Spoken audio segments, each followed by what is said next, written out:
nobody left behind. Everybody swimming in sunshine, everybody feeling fine, everybody join the fun line. Ain't nobody left behind. Everybody swimming.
Taking the good with the ups and downs.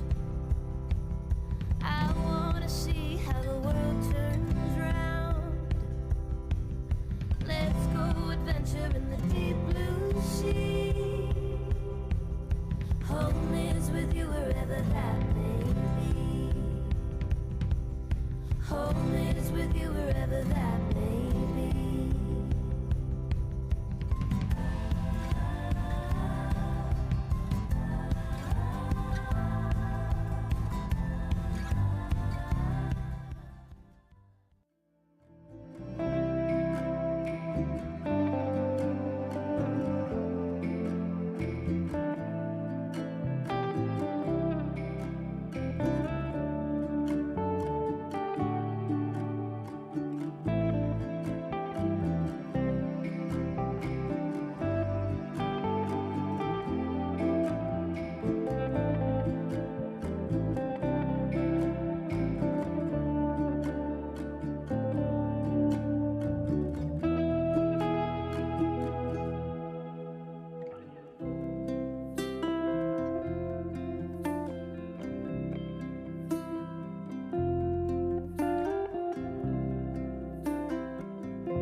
Now that we've arrived here, I would not change a thing.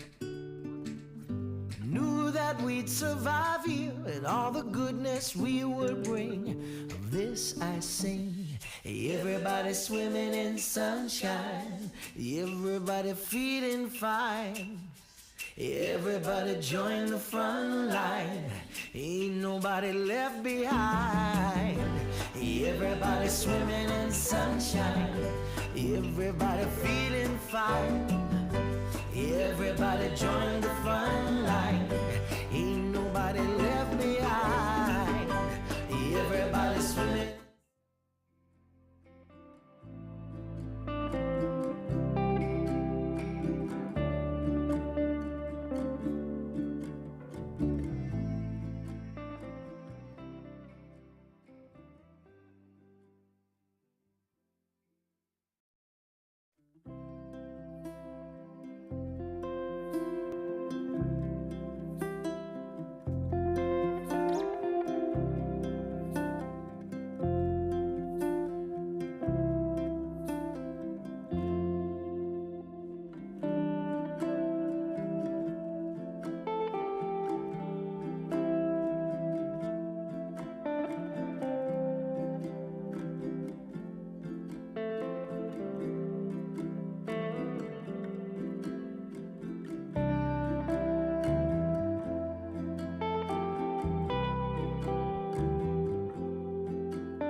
adventure in the deep blue sea.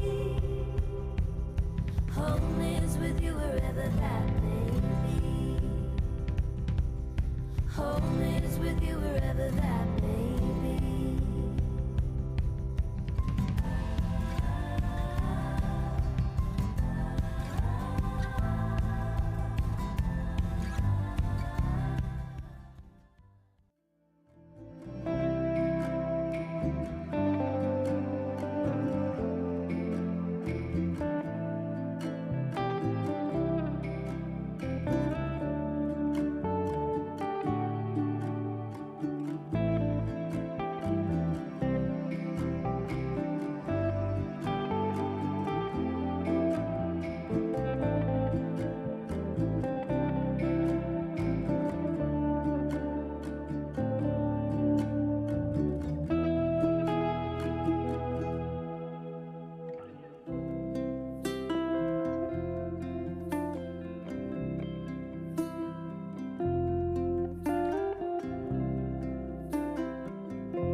Now that we've arrived here, I would not change a thing. Knew that we'd survive here and all the goodness we would bring. Of this I sing. Everybody swimming in sunshine, everybody feeling fine. Everybody join the front line, ain't nobody left behind. Everybody swimming in sunshine, everybody feeling fine. Everybody join the front line, ain't nobody left behind. Everybody swimming.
Taking the good with the ups and downs.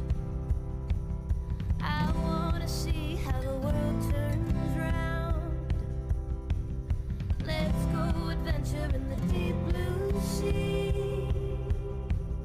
Home is with you wherever that may be. Home is with you wherever that may be.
Now that we've arrived here, I would not change a thing. Knew that we'd survive here and all the goodness we would bring. Of this I sing. Everybody swimming in sunshine, everybody feeling fine. Everybody join the front line, ain't nobody left behind. Everybody swimming in sunshine, everybody feeling fine. Everybody join the front line, ain't nobody left behind. Everybody swimming.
Taking the good with the ups and downs. I wanna see how the world turns round. Let's go adventure in the deep blue sea. Home is with you wherever that may be. Home is with you wherever that may be.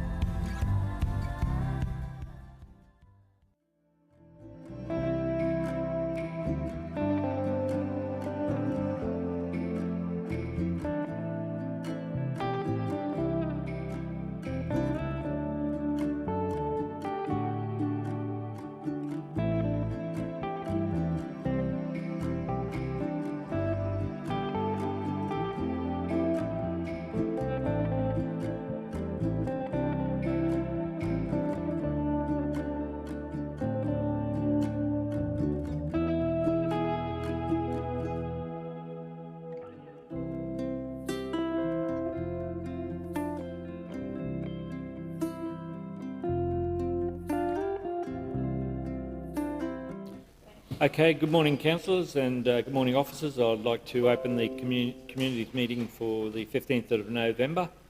Firstly, I'd like to begin by acknowledgement to country. I'd like to begin by acknowledging the traditional custodians of the land in which we meet today, that are Umble people, and pay my respects to the elders past, present and emerging. I extend that respect to our neighbouring Aboriginal peoples within our local government area, the Gungaloo Nation people, the Barada, Cabelbarra and Yetamarala people. Also acknowledge the Torres Strait Islander peoples whose land is in the Torres Strait but who live and work on Aboriginal lands. Welcome councillors. We do have apologies and leave of absence from Councillor Wickerson. He's tendered his apology and will not be in attendance today. And we have Councillor Fisher joining us via Teams. So good morning. We'll move on to item 4, the confirmation of the previous minutes. Could I have a mover and a second of the meeting from the 20th of September? Move Councillor Smith. Do we have a second? Councillor Kirkland. I'll put that. Those in favour? Those opposed? Motion's carried unanimously.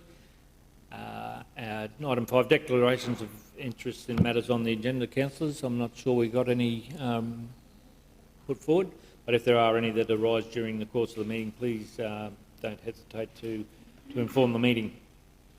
Business outstanding nil, public forum deputations nil, and presentation of petitions nil. So we'll move straight into officers' reports.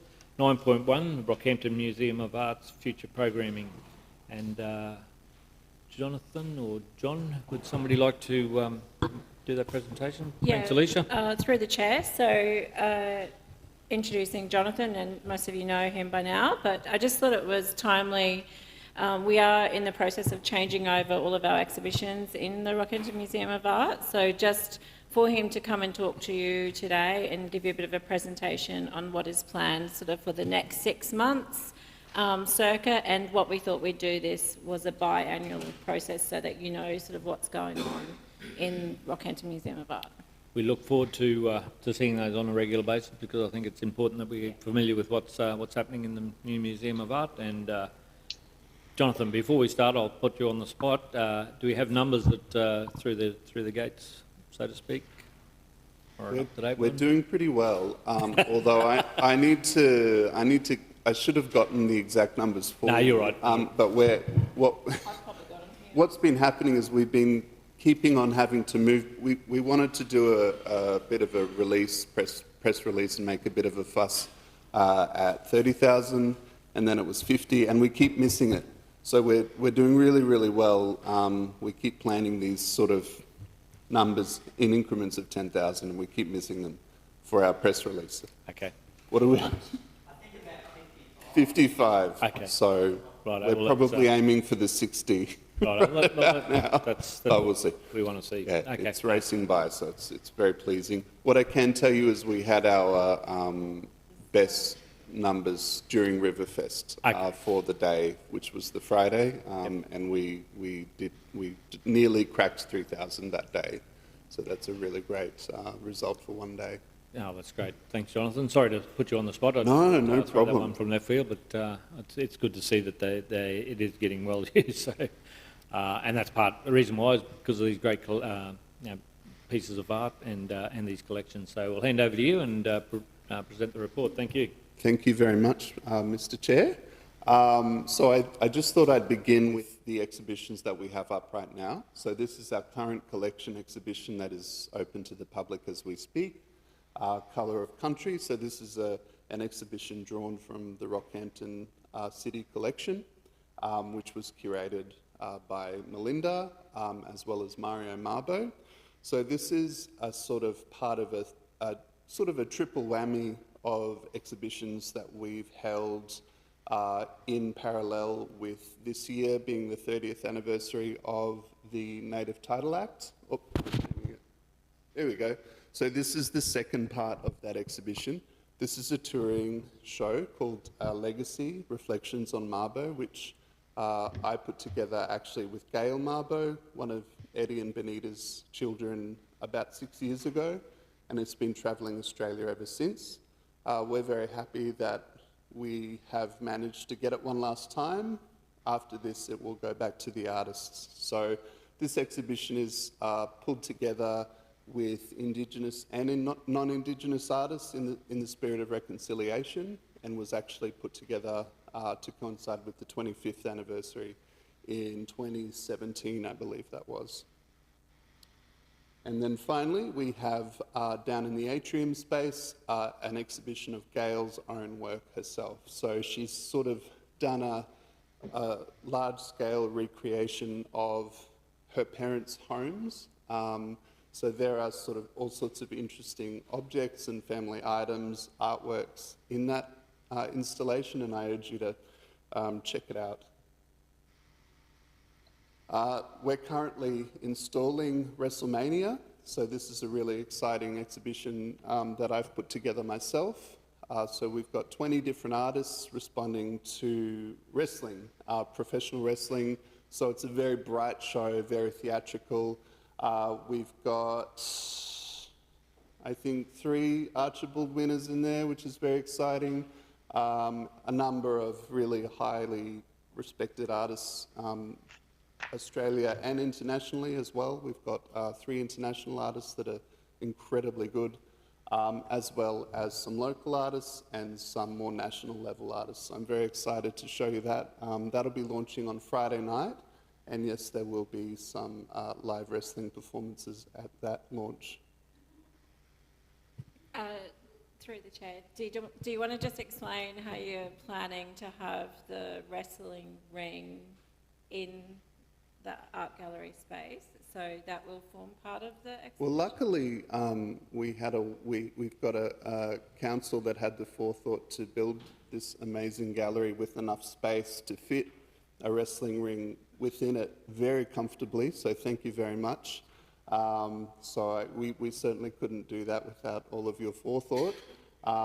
And that ring is installed now. It looks great. We have had to clean a couple of spots of blood from it, from past performances, but, you know, it is what it is. And then up in the collection study room, we have our third and final of the pilot program for the Artist in Residence program. So this is a young local artist, Ben Scott. He mainly works in sort of digital, the digital space, animation, Photoshop, that sort of thing. So we're really looking forward to seeing what he brings out from our collection.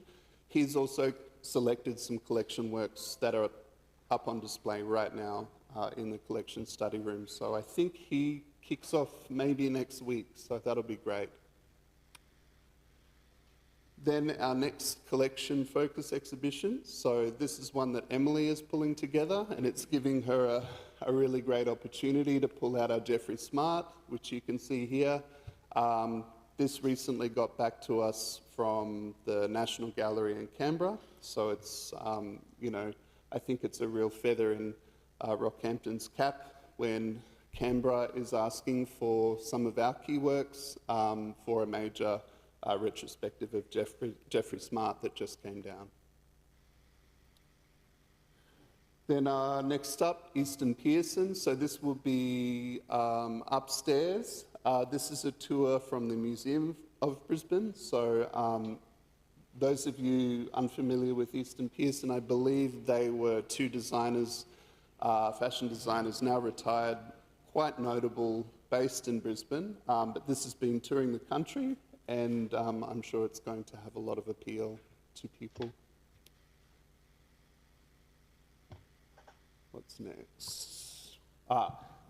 Officina Athelstane. So this is an artist that is working from the Walter Reed Centre. He is a typesetter. Oh, sorry, I bumped forward. I think that was me.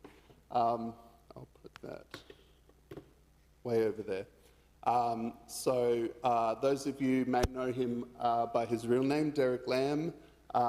He's an amazing typesetter, amazing printmaker, amazing bookbinder, artist, book creator. So we're really excited to have that, which will be up in the vitrine spaces up on the top floor there. And then we have Luke Roberts. So I've not been able to update this yet. We may have to move Luke into 2024, unfortunately. There have been a few big loans that we just couldn't get in the limited time available, but I've got some really exciting things that we're looking to replace that exhibition with, but it will still be happening. Easton Dunn, so... Jonathan, can I just segue into there through the chair? So just with those, so I guess it's important to point out, like we're talking about the next 6 months because we've all got short memories right here, but in actual fact you've planned 2-3 years ahead. Yeah, now. I've got a similar PowerPoint that takes us up to late 2025. Yeah, and it's just, you know, when there's significant collections sort of moving around Australia in different pieces to bring everything together, that requires quite a bit of lead time, doesn't it? Yeah, that's right. So, yeah, there were just a few items from the State Gallery and also the University of Queensland Art Museum that the curator felt were really kind of key to the exhibition, and it just wouldn't quite be the same without them. So in consultation with the curator and the artist, we've just bumped it back a year so we can secure those items for the show. And then we have Easton Dunn. So those of you who saw the last Baton Prize, or actually it might have been the one before, Easton won one of the recent Baton Awards anyway. So this exhibition is coming out of that. So that'll be a really exciting exhibition. Eastern's currently working very hard down at the Walter Reed Centre, getting the show together, so that'll be a lot of fun. And then a collection focus exhibition that I'll be pulling together. So we have a very, very big works on paper collection there. And they're almost invisible because they're all kept in Solander boxes up on shelves, so we don't see a lot of them very often. So I've been having a lot of fun cracking those boxes open, seeing what we have, and bringing out, we're probably looking at about 30 or 40 works that a lot of them have never been seen. Some of them have been, but it's been about 20, 25 years, so that's going to be a lot of fun. And then we have PINPI, Contemporary Australian Indigenous Fashion. We're very excited about this exhibition. It's been touring the world. I believe it's in Paris right now, stopping by in, where is it, Singapore, I think. And then we've got it, and then Brisbane, and that's it. So we're very, very excited to have this. It'll be in the ground floor space, so it's going to look absolutely spectacular. There's about 30 different artists in that show, so really looking forward to that. And I think that may take us, that takes us right to the middle of the year. So Thanks very much, Jonathan. Very exciting, and look like there'll be some great pieces there, and some. I'm sure the community will come back and visit again the Museum of Art, as what the intention is with changing in those artworks. Councillor Latcham, and Councillor Mathers, and Councillor Rutherford. Thank you. Thanks, Mr. Mayor. And just to Jonathan, thank you for providing a wide and varied range of different artworks. And personally, for myself, I know coming back from LGAQ in Cairns, I had a few hours to walk around, and I went to the Cairns Art Gallery. Yep. And a beautiful building, and lots of art in there. And the Eastern Pearson was in there, and that's what took my eye. It was amazing. Yep. Great. I spent probably half an hour just watching and just going around. It actually took my eye, and I thought, wow. So I'm glad to see this one's come. Oh, I'm really happy to hear that. Thank you. Thank you. Thanks, Jonathan. Thanks, Councillor Latcham. Councillor Mathers. Thank you very much, Mr. Mayor. Through you to Jonathan. Jonathan, thanks very much also for the presentation. It's great to know what we've got coming. One question I do have is, it's great that you're looking, and I understand why you've got to look so far ahead, but do we still have windows of opportunity if something that we decide we want to do a last-minute display on something that's topical, if something happens in a year's time that we think we should, try to get involved in, or something comes up, do we have the space to be able, the flexibility to be able to move stuff around to? We have some flexibility in terms of some of the smaller spaces, such as the collection study room. That's the easiest way to do sort of impromptu displays for us, because it's not such a rigid, locked-in, process where we're depending on loans or interstate artists or touring shows coming in. So certainly we can do things in there quite easily. It gives us a bit of flexibility. Yeah. I mentioned the the Ben Scott exhibition, which is sort of, it's a month-long residency where he'll be working in the workshop rooms below. He'll be going up there to spend time with the artworks. But those, we've currently got 3 of them a year. So outside of that, we do have we've got sort of 10 months of wiggle room, really. 11 months, really, 10 if you take out Christmas. But it's a good amount of wiggle room for those sorts of impromptu displays. Okay, good. That's good to hear. And I didn't have an example, but I suppose I was just thinking that if all of a sudden, we had an artist that we had quite a few pieces of, and they died or something tomorrow, Sure. and we might want to do something in regards to that, we so could that we've got that absolutely do flexibility, that. which is good. Yeah. One other question. Yep, Mr. Mayor, if you don't mind. Councillor I just got back not long ago from a bit of a trip, and I went down to Tassie and finally had the chance to go and see Mona. Right. It's absolutely amazing what we can do with, we've got to look at that art gallery as not just necessarily, it's... Yeah. That they've embraced that much that it's become an experience, right from getting onto a boat, if you want to, to a 20-minute ferry trip where they have different levels, posh pit, all that type of thing, right the way through. And they spend the entire time poking fun at themselves and the community all the way through the exhibitions. And there's some very confronting stuff there. There's some very different stuff. It's certainly very thought-provoking. So I'd like to see us try to continue along those lines of trying to make it you know, an exhibition. And the other thing, Mr. Mayor, I think is very important, that when we have these, you know, events that are on the riverbank, I think it's very important that we are open for those, because, like you're saying, 10,000 people through for Riverfest, and, you know, if we could do something to incorporate Rocky Nats into there, it could make you know, make a big difference. I'm working on something for 2024 that will fit really nicely in with Rocky Nats. So yeah, stay tuned on that one. Yeah. All right. Thank you. Okay, thanks, Jonathan. Thanks, Councillor May. There's Councillor Thank you, Rutherford. everyone. Thanks, Mr. Chair. Oh, no, sorry, we've got some more questions. Oh, one more. Oh, sorry. You're all right. You're all right. Councillor Rutherford. Yep, thanks, Jonathan. Pleasure. Great presentation. I was wondering, and probably along the same lines as Councillor Maters, and spare time available within the gallery for local artists to... No, I mean... Or not just a local artist putting, I mean lots of our local artists being able to put their artwork on. I've got, I really want to make sure that local artists are represented in our gallery, because it is a regional gallery for all intents and purposes. We are serving our region, so I'm very much committed to that. I couldn't really show it because it's not in the next 6 months, but one of the collection exhibitions that we'll be doing soon will involve the Capricornia printmakers, who are based at the Walter Reed Centre there. Basically what we're doing is we're inviting them into the collection to see artworks that appeal to them, each choose an artwork from our collection that they can respond to, and then we will show them together, side by side with those amazing collection artists. So we're always looking for ways like that to involve them. I have a local artist in the WrestleMania exhibition on Friday night, and I'm hoping to build that as we go. Next year, we've also got a really great exhibition by Bill Yaxley, who you may know. He's one of our most notable artists of the region. He is unfortunately in his sort of twilight years, so we really wanted to do something with him as soon as possible, because he's a really amazing artist and a really sweet guy. So that'll be in the second half of next year as well. Yeah, I guess I wasn't quite thinking along the lines of the individual. I'm probably thinking about, you know, putting it out there. I guess a competition that's not a competition. So people do art or sculpture or whatever creative activity they do. They submit them. You maybe choose. Sure.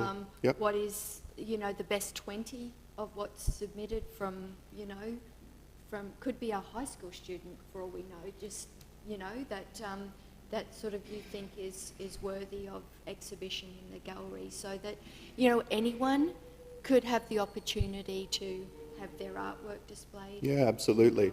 I've been meeting a lot of people at the Walter Reed. There's a lot of different groups in there, so I'm still sort of wrapping my head around exactly who's doing what.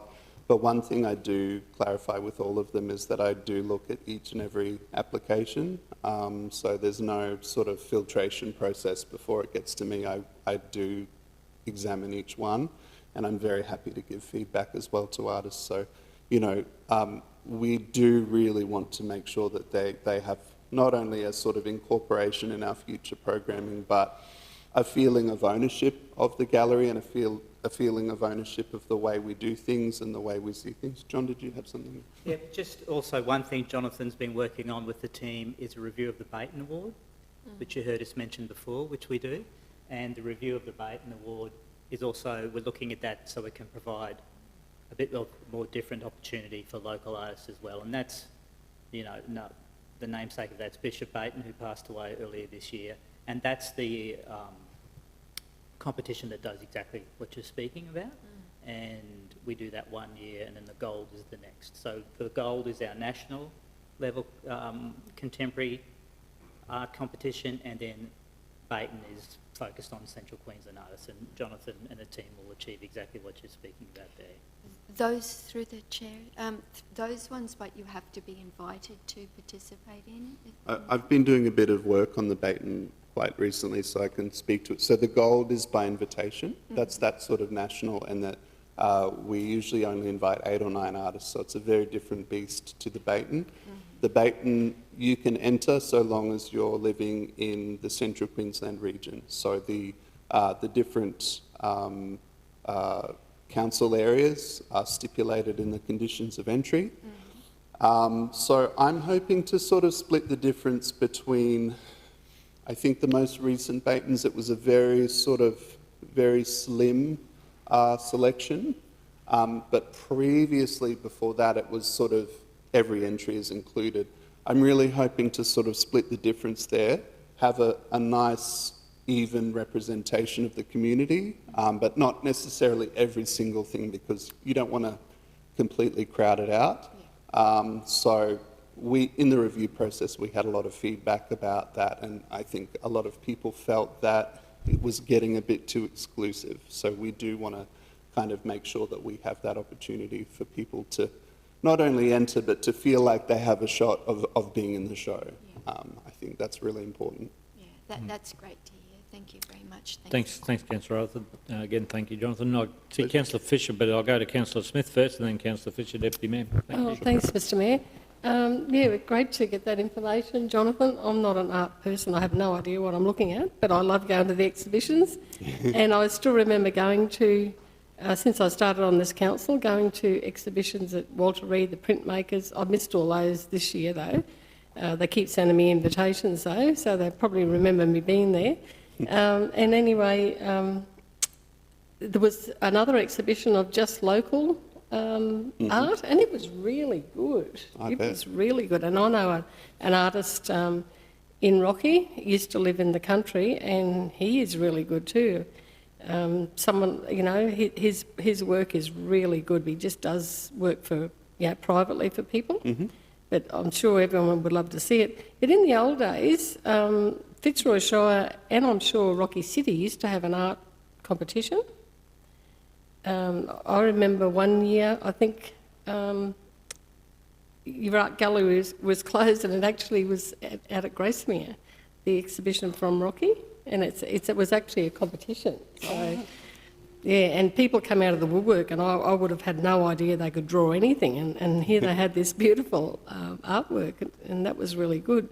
So the numbers are really good through the door, and surprisingly, I was talking to people who belong to a social group, and before they went out for dinner, I think it was Friday or Saturday night, I think it was a Saturday night, we opened Saturday night, they went to the art gallery, and it was mainly a lot of males as well, and they loved it. So I thought, wow, that was great feedback. And I just wondered, I know you mentioned that one of those collections was from our own, but do we still put out all our, I know we can't put it all out at once, we're still putting out our old collection? Yeah, absolutely. So 2 of those exhibitions that I talked through are based solely from our collection items, and we will have that space always dedicated to collection-based exhibitions. So we'll be curating 3 of those every year so that it's a different experience every time, and we do hope to sort of rotate through as many of the works that haven't been seen in a while as we can. So that is a dedicated space for the collection, yes. Alicia? So just to add to that, and I'm only saying this because it dawned on me, but where we've got collection focus works on paper, so that's particularly curated from our collection. So that Colour of Country as well, was that a collection focus? Yeah, there was the one with the Jeffrey Smart and the one which was works on paper. So where it says collection focus, that is our own artworks that have been curated, and there's themes amongst them depending on how they're curated in there. So just look for that one, Councillor, where it says collection focus and then a title after that. So just through the chair, so anyone from the public looking at that will know that that's our own artwork? Like, do we tell that story to them and make sure they know that that's from our collection? Well, through the chair, yeah. I mean, I suppose there is an element of educating the public about that. Having the collection focus, sort of subtitle with all of those shows is just one way that we're hoping to get word out. But of course, any press releases we really like to promote what a collection we have whenever we do a sort of bit of a PR exercise to get people in or advertising, things like that. But yeah, certainly, I mean, we're at, what are we at? 9 months or so, 10 months since we've launched. So I suppose there is a bit of an education process, but you know, we can help with that as well as anything. So we can get word out about that as well. Thanks, Councillor Smith. Councillor Fisher, and then Councillor Mathers. Councillor Fisher? Hey, thanks, Mr. Mayor. Can you hear me okay? Yeah, yep. Okay. Sorry, I'm just getting my voice back. Jonathan, I got to congratulate you with what you're putting together. I love the quirky art exhibitions like WrestleMania. You know, the old-fashioned, staid old art exhibitions that you'd see in the international museums are good, but the quirky ones are just so great, and got to really congratulate you on the initiatives with those, because I think that's what brings a whole new group of people to appreciate what's at the art gallery. I was going to just touch on also a little bit of what Councillor Rutherford said about the emerging artists, and that's sort of something that I too have a passion of seeing. I know that there's the Chris Warby or the Warby Emerging Artists Award, and I was only talking to Patty Beechan, had dinner with her only the other week, and how excited their family is to support an award, but how we could actually, you know, sort of even develop a Central Queensland art culture would be really great. And I was interested in what you'd said about possible exhibition space and that, and how that would work, because I think it would be great. Thanks, Councillor Fisher. So just to clarify, Councillor Fisher, through the chair, were you, sorry, I missed the end, were you suggesting we try to look into a permanent space for local artists? Was that the suggestion there, or? No, just having that opportunity at time. Right. Sorry, my voice is really bad. No sorry, problems. It's more just having that opportunity at times to really encourage and develop. I'd love to think sometime in the future that next great artist is a young person in Central Queensland.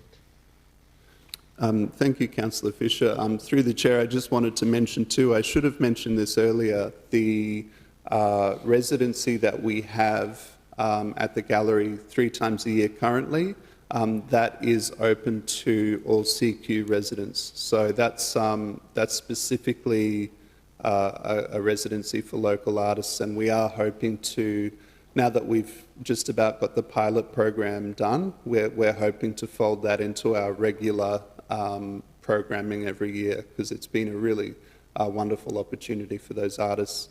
And incidentally, I'd mentioned that the local artist who has been included in the WrestleMania exhibition has come out of that residency as well. So we're already seeing some direct benefits besides the benefits to the artists there. So that's great. Mr. Mayor, if I could just add to that, and I think I'm telling the truth here, but there's, Jonathan, so certainly your mantra has been that at any point in time there should be something that appeals to everyone in that gallery. So the intention is that there's certainly variety, but in addition to that, and this is the question as well as statement, is there's always a collection focus exhibition, is that correct? That's right, always, yeah. Okay, so that's certainly your mantra. You've said it to me a couple of times in terms of having that wider appeal. So, okay, you might go to one exhibition or one piece of it but perhaps the next one is. So it's that variety of different exhibitions that it might not be the whole thing that appeals to you, but there should be something in there that appeals. Yeah, absolutely, absolutely. Great range. Okay, thanks, Jonathan. Councillor Mathers, did you Thanks, Mr. I wasn't going to, then I will, but yeah, so if that's all right. Yeah, two things that I want to say, which is similar to what Councillor Smith was. You know, it's okay for us to say collection focus, but that doesn't mean anything to the general public, and I think it's very important that we make sure that the people know that they're looking at their pictures, at their collection, you know, and so they can take some ownership of it. And in regards to what Alicia was saying about having different things in each different room, you know, Mona was the same. You know, you'd walk into one room and you'd come out going, I don't want to step foot back in there again. You know, that was freaky. And the next place you'd spend 3/4 of an hour just in that room looking at some amazing things. So, and I think that's what it's supposed to be. You know, something for everyone. So, good job. Okay, thank you. I think we've gone around a bit there with that one, but Jonathan, that's the passion from the table. You can see that everyone's really keen to get the best use of that Museum of Art, and what a better way than the collections and the piece of artwork that's there, and getting that buy-in from the community and that ongoing rotation is good local collection. Yeah, just finally, just in closing, and I highlighted it in the operational quarterly report, but just by virtue of us having sort of 3 First Nations Indigenous type exhibitions now, that's quite a coup for our gallery, and it hasn't gone unnoticed, I suppose, amongst the Indigenous community. So that's, you know, you're really kicking some goals in terms of breaking down some of those barriers there too. So Through the chair, I'd just add to that, Alicia. Since the launch of that, we really have seen a lot more people coming in, a lot more Indigenous people, First Nations people. Even the South Sea Island community has been really embracing those exhibitions, so it's been really, really wonderful to see, because that can be a bit of a barrier for a new gallery to break, so it's a really good step in the right direction. So thanks for bringing that up, Alicia. Thanks very much, Jonathan. Great report. Okay, councillors, I'll seek a mover and a seconder with regards to the adoption of that one. Move Councillor Kirkland, seconded Councillor Mathers. I'll put that. Those in favour? Those opposed? Motion's carried unanimously. Moving on to 9.2. Equally important, the biodiversity plan for 2022 to 2026. So I'll ask Karen to present that report. Thank you, Jonathan. thank you.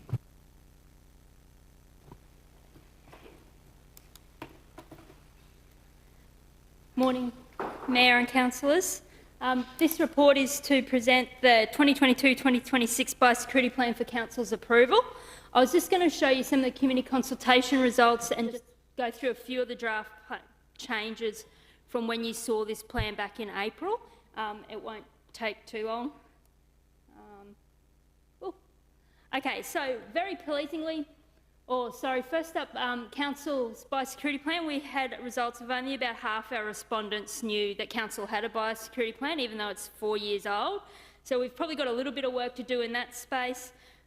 We did ask about public washdown bays because that's something that comes up around the council table regularly, and about 75% of residents do agree that washdown bays are important to managing our biosecurity risks within our region. So that'll help us if we can find some appropriate funding or something like that.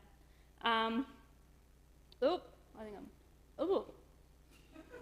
we go. Pleasingly, the vast majority of people believe they understand the term General Biosecurity Obligation, which is a main component of the Biosecurity Act and how we, I guess, enforce it on people's land, that you have a biosecurity obligation on your land.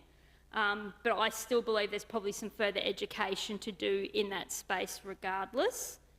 And then we asked people what the top 3 areas to focus our resources are.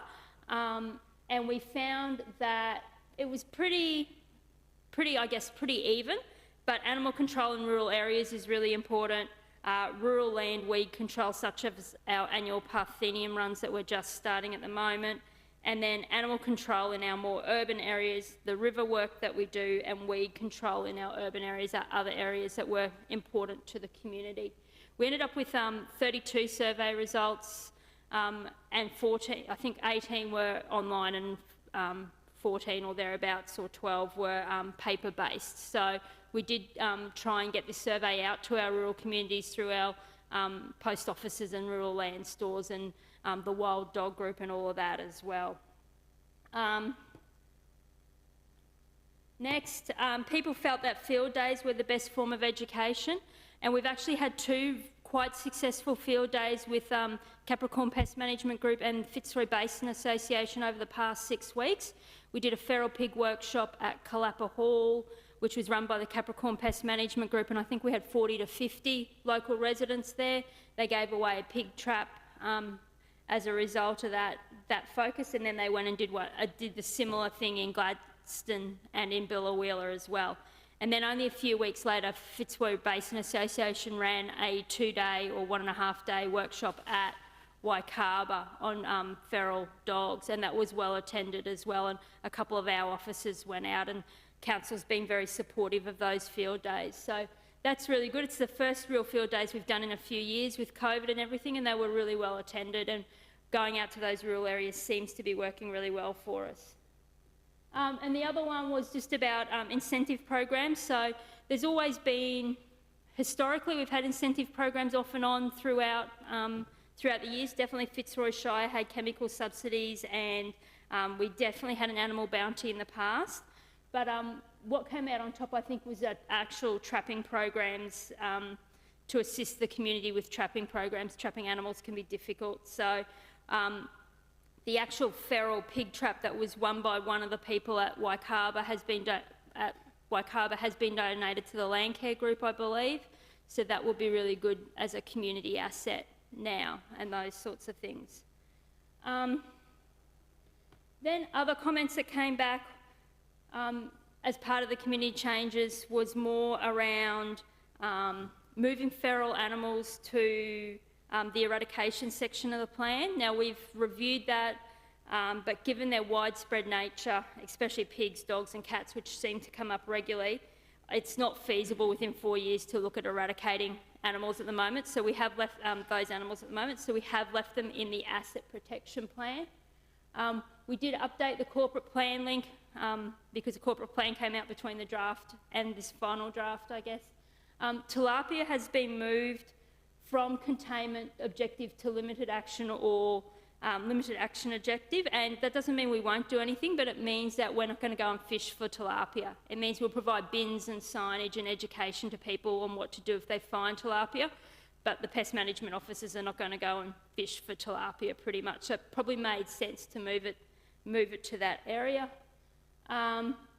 We clarified that a small number of plants on a property will be expected to be eradicated, even though if they're in the asset protection or the containment section. If you have one, I think the example I used is 1 or 2 trees on your residential property, then they will be expected to be removed, even if they're in that containment area. But if you, so that's that one. Clarification that asset protection includes environmental areas. So we got some feedback that environmental areas should be more highlighted in asset protection. So we've clarified that in the asset protection section, that it's not just about roads and it's not just about bridges and it's not just about built structure, it's also about our environment. So we've linked it to state significant environmental areas and the environmental areas in the town plan to say these are assets that we want to maintain, and that asset protection includes those environmental areas that are significant. And we did provide some examples of the limited action. It didn't have any examples of what we were going to do, so we've just put in some examples like providing signage on tilapia, or if a nature group wants to try and catch Indian miner, then we might help with some trapping programs and some of those sorts of things. It's that support to a community group, I guess, that we provide to be able to assist in the control of those animals that are in that limited action. And there's only the 2, tilapia and Indian miner. I think that's pretty much it. So if you've got any questions on the plan, I'm happy to answer them. Okay, the lights are going on, Karen, so I'll carry on. Councillor Latcham, Councillor Kirkland and Councillor Smith. Thanks, Mr Mayor. I think I've got the right plant, but the African tulip yes. tree, if it's on a council footpath, what's the plan? That is a plan we're working on with Parks. So we know that African tulip trees are declared under the Act, but it's going to be there's some significant work to be done to replace African tulip trees on the council land. So it is a declared pest under the Act. We are aware it's there. It is work that we've identified to work on in the next 4 years with parks. Okay, so yeah, there's a fair, if it's the right tree, I think there's a lot of it in Norman Gardens, so in the footpath areas and nice residential areas. Yeah, so. and African tulip trees did come up in the community consultation as an issue for the community. Okay, thanks. Councillor Kirkland. Karen, please forgive my ignorance. What is feed animal bounty? Feral animal bounty? Oh, feral, was it? Sorry. Need my glasses. Oh, I might have typed that wrong. So it's a feral animal bounty. So what happened in the past is you would get cash for scalps of animals. So they'd bring you the ears and the tails of a fox, for example, or a wild dog, and then we would pay for that. So it's still a program that's very much conducted in our rural areas. Banana Shire has one for wild dogs and cats, feral cats, I think. It's something that was done in the Fitzroy Shire and I believe in Rockhampton Regional Council in the past, but it's not something we've done in many years. Because I noted that it was like second on the list of appetite things that the community Yeah. have given feedback that they would like to see. What sort of bounty does a pair of fox ears get? And the tail. $30 in banana? Oh, through the chair, $30 in Banana Shire it is. And for cats. And for cats. Yeah. Feral. Having the conversation. Okay. Thanks, It's something for us to consider. It's not something that we're saying we're going to do. It's something for consideration over the next 4 years. Thanks, Councillor Kirkland. Councillor Smith. Yeah, I think the problem with the dingo scalps is people actually brought them into Fitzroy Shire and put them on the desk and these girls all scattered. Yeah, look, I think it's good, but I think less and less people are, interested in bringing in a scalp, Yeah. because you've got to handle them so much and people don't wear gloves and all sorts of diseases in those feral animals. Yeah, but Karen, really good environmental plan. I read every word of it this time. I normally skip over all those hard words. But I look at the, what the our version of all the plants and trees are. Just to recap what Karen said about the field days. Yeah, our staff did a wonderful job. Karen and her team, together with CPMG and FBA, it was just fabulous. The interest we had from landholders, because feral pigs are a real problem, not only at Mount Archer and those places, but on big properties. They're causing havoc, and also the diseases that they're leaving as well.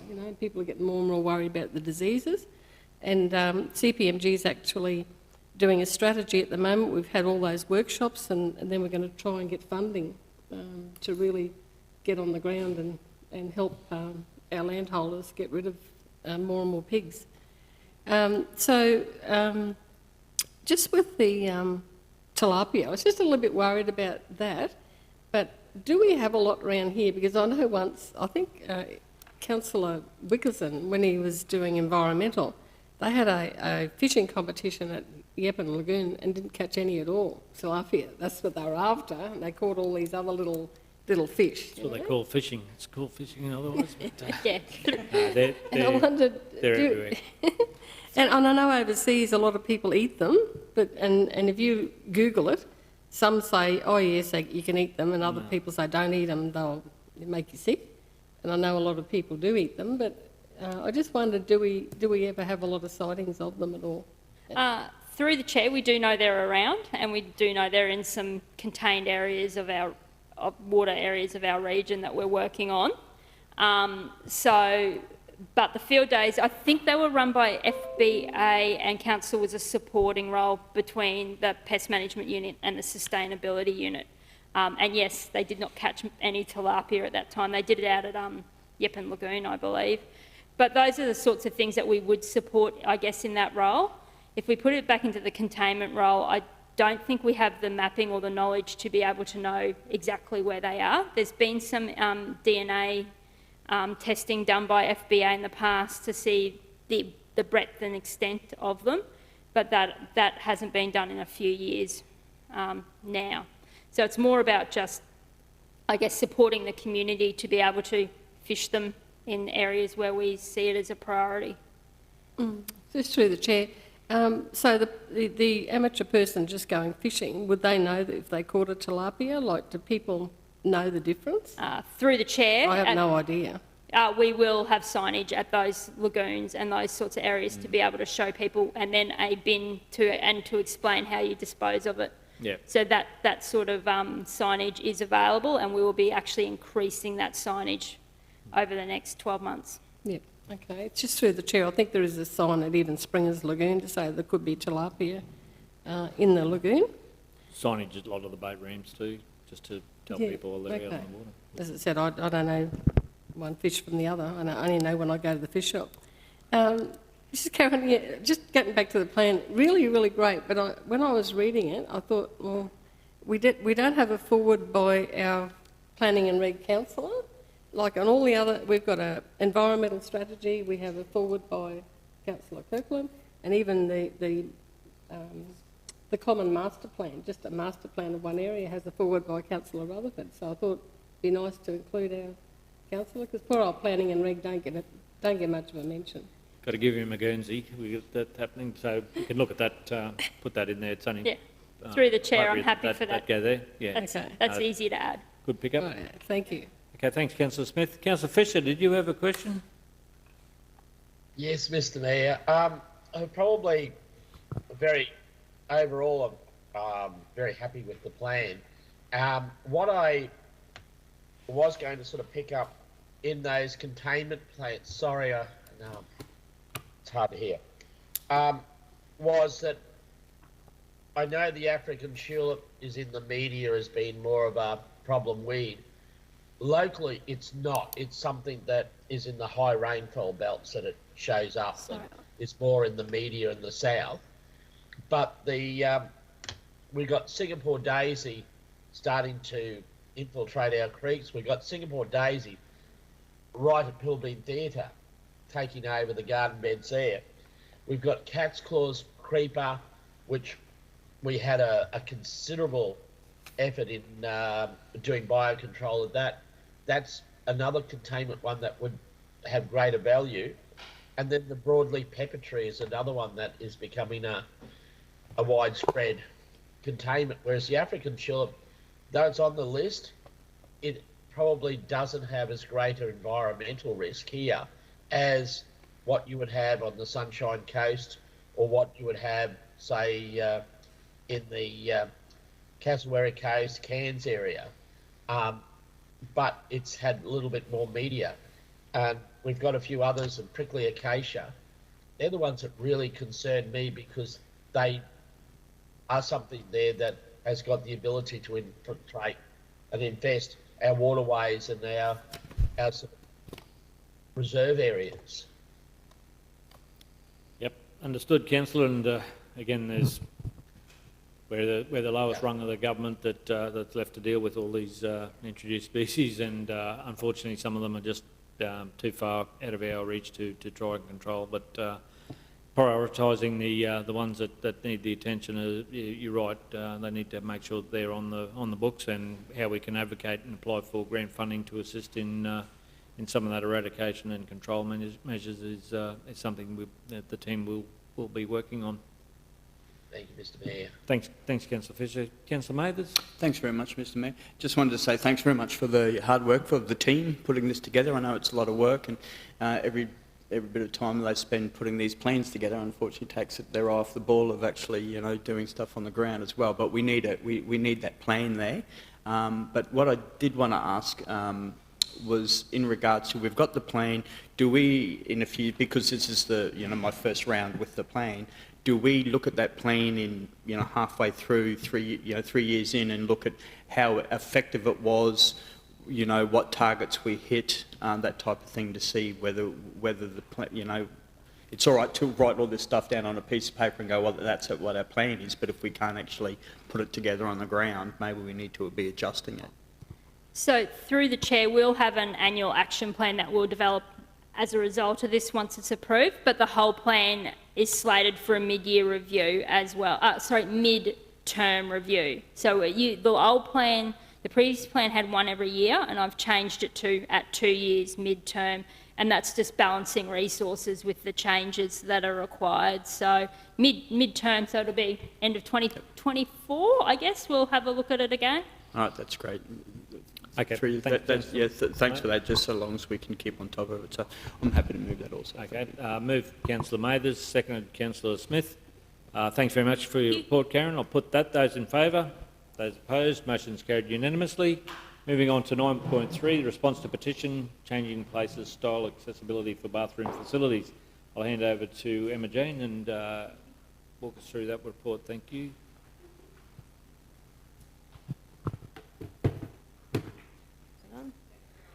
Yep, so good morning everyone. So I guess this report is in response to the petition that was received. Considered the Botanical Gardens and Zoo separate to all the other existing facilities for, I guess that's the one we need a decision on really before we progress. So the recommendation for the Botanical Gardens and the Zoo redevelopment is that we don't consider one in the current redevelopment, but we consider one for the kiosk area.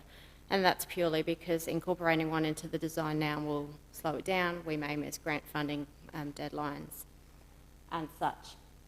So that's for the Botanical Gardens and the Zoo. And then for the existing facilities, so it was only made a mandatory requirement in the building code in 2019 in certain types of buildings. That does include our swimming pools, but not our wet play areas, and it includes a couple of other facilities. There's very few that council own that would even now meet the requirement under the building code. So one of them would be the showgrounds and the other the music bowl. Everything else would not currently need them. So to make our existing facilities compliant, we'd have to make a lot of changes, and we'd also have to bring them up to the current code, which would involve significant redesign work, significant building works. Even at the Southside Pool, we'd have to redesign the entire amenities layout to make sure we had enough facilities overall and have, I guess, the building suitable for this facility. So I guess the recommendation is that we consider a changing spaces facility in all future redevelopments, even those not mandated by the building code, to see if we would need them for the community, if there is a community desire for them. And then the Southside Pool and Kershaw Gardens has been identified as one of the key, or the two key locations. We do a feasibility study, which involves getting a contractor in a minor expense to get them to do a report, a full feasibility report, and from that we can work out the costs involved. Just to put it in perspective, we probably, from our rough estimates, we're looking at between $250,000 to $500,000 per site for one of these changing spaces. Some of our sites, including the North Rocky Pool, we'd be looking at a full redevelopment of the existing entrance and amenity area. So there's quite a lot of work involved to incorporate one. Thanks, Emma. Would a standalone, if you're talking about in addition to the existing facility, would they also look at a standalone building rather than they would add on to an extension to a current site? They would just have to make sure that it's compliant with the Discrimination Act, because you can't. So that's the issue we would have at Northside Pool. The disabled amenities are separate to all the others, and now they wouldn't meet compliance under the Discrimination Act. So it would be considered. Okay, thank you. Number of lights on, we'll go into some questions. Councillor Latcham. Thanks, Mr Mayor. Through the chair, through to MJ. This was an interesting one. The federal government in the last budget announced funding for things like this. I know it's early and it's only been several weeks ago, but is there any indication what the criteria, whether we can apply for that? We could possibly look at grant funding. I'd probably suggest we do the feasibility studies. They are low cost for the sites that we select. And then once we know that, we really know what we're applying for funding for. So at this stage, it is very unknown. The costing we've come about is the real basics. It's roof structure, it's the purchase of all the equipment that has to go into one of these facilities. So once we've done that feasibility study, we'll know more the detail required for each site. Yep. Okay, thank you. Thanks, Councillor Latcham. Councillor Smith and then Councillor Rutherford. Yeah, look, thanks for that. Look, I tried to find it in the report, but yeah, very, very well explained, because I'm thinking the name didn't sort of indicate what it was all about. Since I broke my knee, I'm very conscious of grab rails in showers, and I'm wondering, do we only have them in the disability toilet, or do we have them in other areas as well? But especially if we have a shower, showers at the pools, like, do we have grab rails in there? Because sometimes, you know, concrete floors can be very slippery, so you've got nothing to hang on to. It's probably separate to this report, Councillor. We might, Emma Jane may be able to get that. Sorry, I missed the question. Oh, grab rails. Grab rails. Yeah, rails. Do we have grab rails in our regular showers? Not all of them. It will just be what was required at the time of construction for compliance. So that is something we can look at, though. Yeah, especially, through the chair, especially, you know, the public showers at the pools. And as I said, you know, people put soap can get on the ground. I'm just so wary of slippery floors, and even if I go to someone's place and I've got nothing to hang on to, I'm really over careful, because I actually, had an incident at a motel up in Townsville once, and I ended up out of the shower on my head, sort of thing, and yeah, not real good. But yeah, I just wondered. That's all. Okay, thanks, Councillor Smith. Councillor Rutherford. Thanks, Mr. Mayor, and thank you, MJ, for your really quick response with this issue. It's fabulous that it came back, and the thought that's been put into it, not to say just no. We understand there's significant issues here. Let's look at what we can do in the future. That's very much appreciated. Mr. Mayor, I guess in layman's terms, and MJ, please correct me if I say anything wrong. It's every time we go to add something simple, it triggers another piece of legislation. So where, you know, the average person would go, oh, well, it's an easy fix because you just put in one of the rails and fix that. The minute you try to do that, the legislation comes in, and then you've got to do a bigger change room facility, and then that triggers something else, and that triggers something else. So we are bound so much by red tape. And then, Mr. Mayor, the same question I asked was, can we do a standalone thing? That's not that easy either, because then the discrimination legislation comes into play. So every angle that MJ walked me through on this report, you know, really we hit, you know, a bit of Hit a hurdle. a brick wall with each one of them. So, you know, I think if there's any public out there watching, this is what you think is an easy fix is not. No. It's not at all, and it's not that, you know, if it was, we'd walk in there tomorrow and fix this problem. Yeah. But we can't. So all we can do, and certainly I think that the Southside Pool is a very much a must-have. Kershaw Gardens would be, when I went through the places that I thought were important, then they were the two that certainly came. It's the high usage areas that you'd have to look at that investment. Again, Councillor Latcham was right too. It's getting the feasibility and then looking for funding if there's other streams out there that we could do. It is frustrating when there's other legislation trumps it, so to speak. Well, rather than it be far cheaper just to build a standalone facility right beside the amenities. It just doesn't seem fair that we're trapped in that space as well. Yeah. Thanks, Councillor Rutherford. Yeah, and again, just one more, sorry. Mr. Mayor, because the other thing that stood out for me is and it is in the report, but that if you combined 2 cubicles for this to happen, then we're short on the number of cubicles we need for everyday use.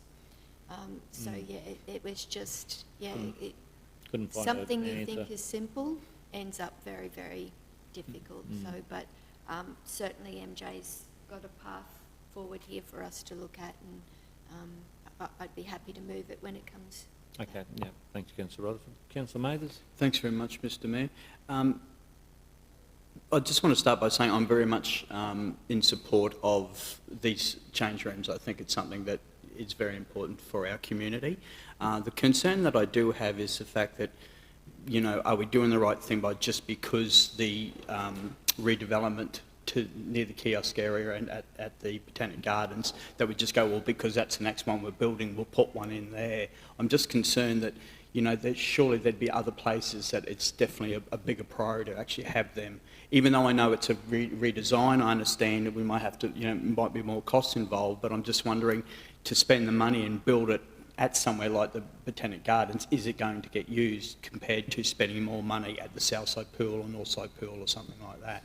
So that's my only concern with supporting this motion. Is it's not that I'm against it, you know, the facility itself. I think it's very important, and it's great to see that it's been brought to our attention. I thank Councillor Rutherford for tabling that petition, but you know, is it going to get used? You know, we're going to have a look and see, you know, before we choose to build this at Botanic Gardens. So we're going to make sure that there's a use for it. Is it going to get used, or is it just going to sit there and not be used? And the money, you know, better spent elsewhere. Councillor Rutherford? Maybe debate, Mr Mayor, but I was just going to say that the zoo in the Botanic Gardens is one of our highest visitation areas there is. And a new playground there as well. So I think it just makes... Where the usage is, and I think that's what the, you prioritise it around that. Yeah, you know. Space, rather than building somewhere where it's not, not utilised, so that's it. Yeah, through the chair, the important piece is that, I guess, for the zoo entrance and those amenities there, is that we not change. So the plan was not to include this. Like, it will certainly have the normal disability access and different things, but not a changing place.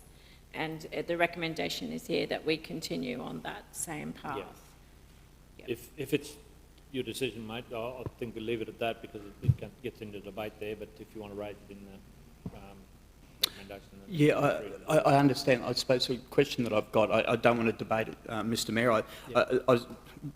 The reason for my thinking behind that is, if it was necessary to go near the tea rooms, why didn't we plan to build it at the zoo in the first place? If we're saying now that, oh yeah, it's something we need, we'll build it in the tea rooms, why wasn't it put into that plan? That's all I'm trying to, you know, to me it seems like we're just going, oh, we better build one here, but why wasn't it planned in the first place? So, through the chair, the zoo currently doesn't meet the requirements for having one, so we wouldn't have normally included one. I guess the requirement for having one at the zoo is really driven from the petition and the community, I guess, their desires. But yeah, the zoo, under normal situations, if we were building into the construction code, would not require one. Okay. And through you, Mr Mayor, and so do we have any idea of the amount of use of disabled use for the playgrounds at the gardens at this present? Because I would imagine that would be relatively low, because it's, you know, not a multi-use. Through the chair, I'm not sure. I've just addressed the zoo because it was mentioned in the petition. So, and through the chair, so just being mindful too that we're about to redevelop that playground. So with that will come a whole lot of activity with that. But I guess if you look at our immediate plans, there is no detailed design or anything of that for that kiosk area yet. We've still got a number of hurdles to get through with our existing projects that we have. So I think let's have a look at the legislation. Let's see where things are at that point in time into the future, rather than say yes or no into the future for the zoo. Yeah, or maybe we could do some sort of community consultation there to see, you know, if anyone would be planning to use it. Like I said, I'm not against it. I just want to make sure if we're going to spend ratepayers' money to build this, that it's going to get used. Are we building it in the right location? Well, who knows what the standards will actually say. Like, the standards have changed in 2019, they might change again next year. So we'll kind of address that when it's time to rebuild that, the new facility at the kiosk. Yep. You right, Councillor Rutherford? I was just going to say, so the spokespeople for the disabled community have said they would have liked one at the zoo. Now, I'm sure we'll go back and explain that that can't happen, but the zoo and the Botanic Gardens is one. And once again, if you go to the zoo, you'll go to the kiosk and the playground and whatever else. So if we can't do one at the zoo, then it makes sense to me that we would look to do one in the new toilet development, new amenities development near the kiosk and playground. So, you know, it's sort of the one area, so no, we can't provide it here, but we may be able to provide it in a new amenities, because that group of people have asked, they said this is where we go, this is where we feel a change facility would be appropriate. And it makes sense when you're starting a new project to incorporate it at that point in time. So, yeah. And I think we're looking to try and double the numbers at the Zoo and Botanic Gardens in their campaigns in years to come. That's why they're investing the money on the master plan and the zoo upgrade. So, okay then. Any further questions? No, we might see Councillor Rutherford. You're happy to move. We have a seconder. Councillor Kirkland. Put that. Those in favour? Those opposed? Motion's carried unanimously. Thanks, MJ. We'll move on to our next item, 9.5.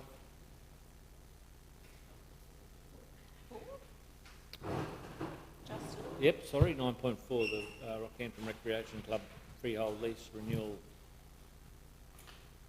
I had that there. Good afternoon, through the chair, council. Good morning, sorry. It's a great start.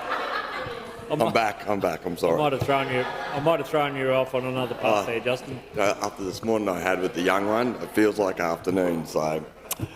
All right, I'll try again. Good morning. So today's report, it goes back a little bit. A lot of you may recall it's around the Rockhampton Recreational Club, commonly known as one of our council's social clubs as well in town here.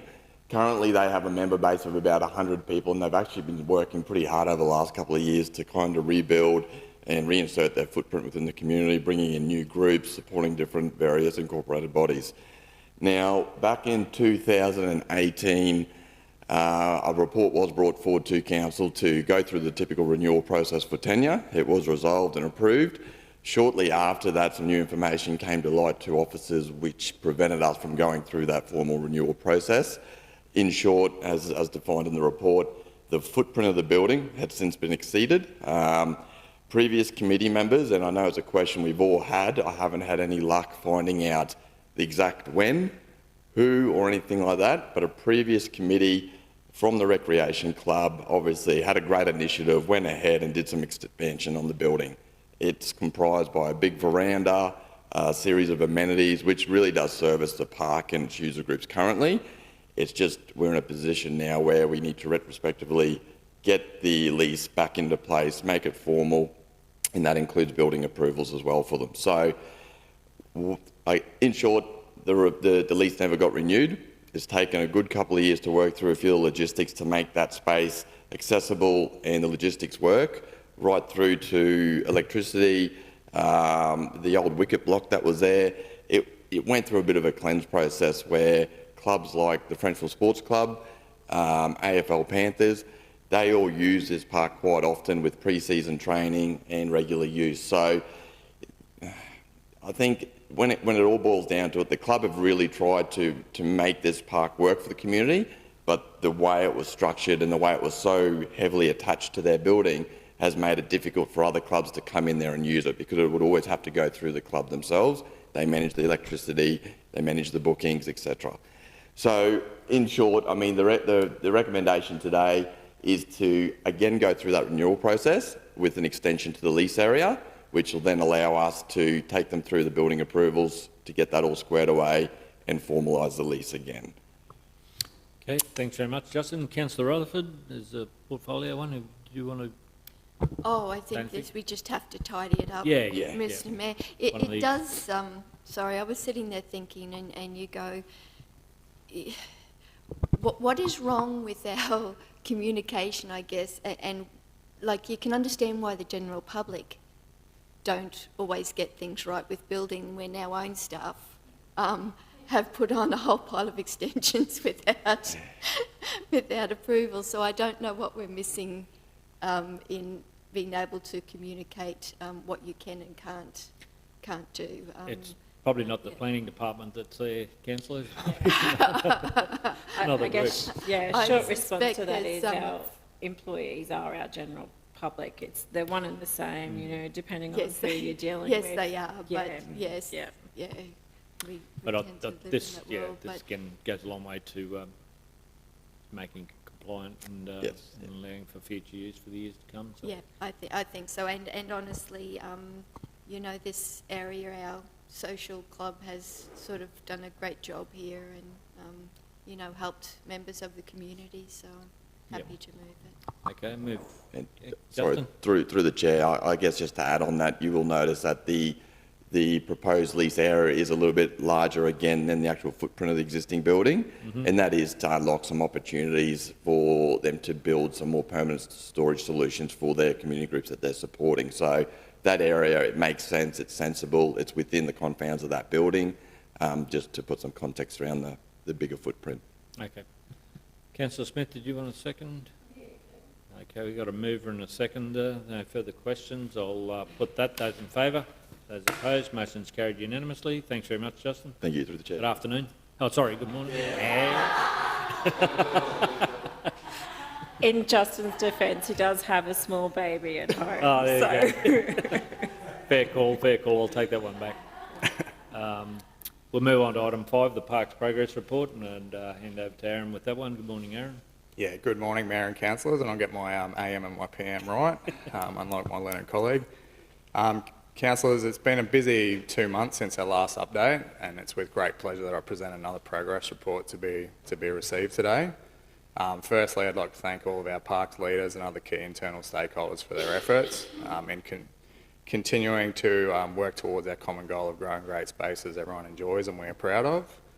So significant effort going towards our Q1 actions and initiatives that were contained within our last report, and since our last update to council, we had a good celebration around our successes, which is always good, and continued momentum into planning our Q2 actions. Councillors, you would have noticed, recently we've had some rain, and that's going to see us gearing up for our growing season upcoming and delivering for our community. So currently we're finalising our resource plan, just putting the finishing touches on that, which will see us deliver parks and spaces to be neat and tidy for the community all the time. To go to a little bit of extra detail around that, our efforts seek to maximise our council resource first and foremost. So that's consists of a few things, including overtime for our staff, some additional seasonal roles which have been approved to support our teams as well, utilisation of casual staff, and we've also been consulting with our team to get that plan. So it is a plan that the team own, and they've been able to rally behind and put a lot of feedback in towards how that plan will be implemented over the next few months.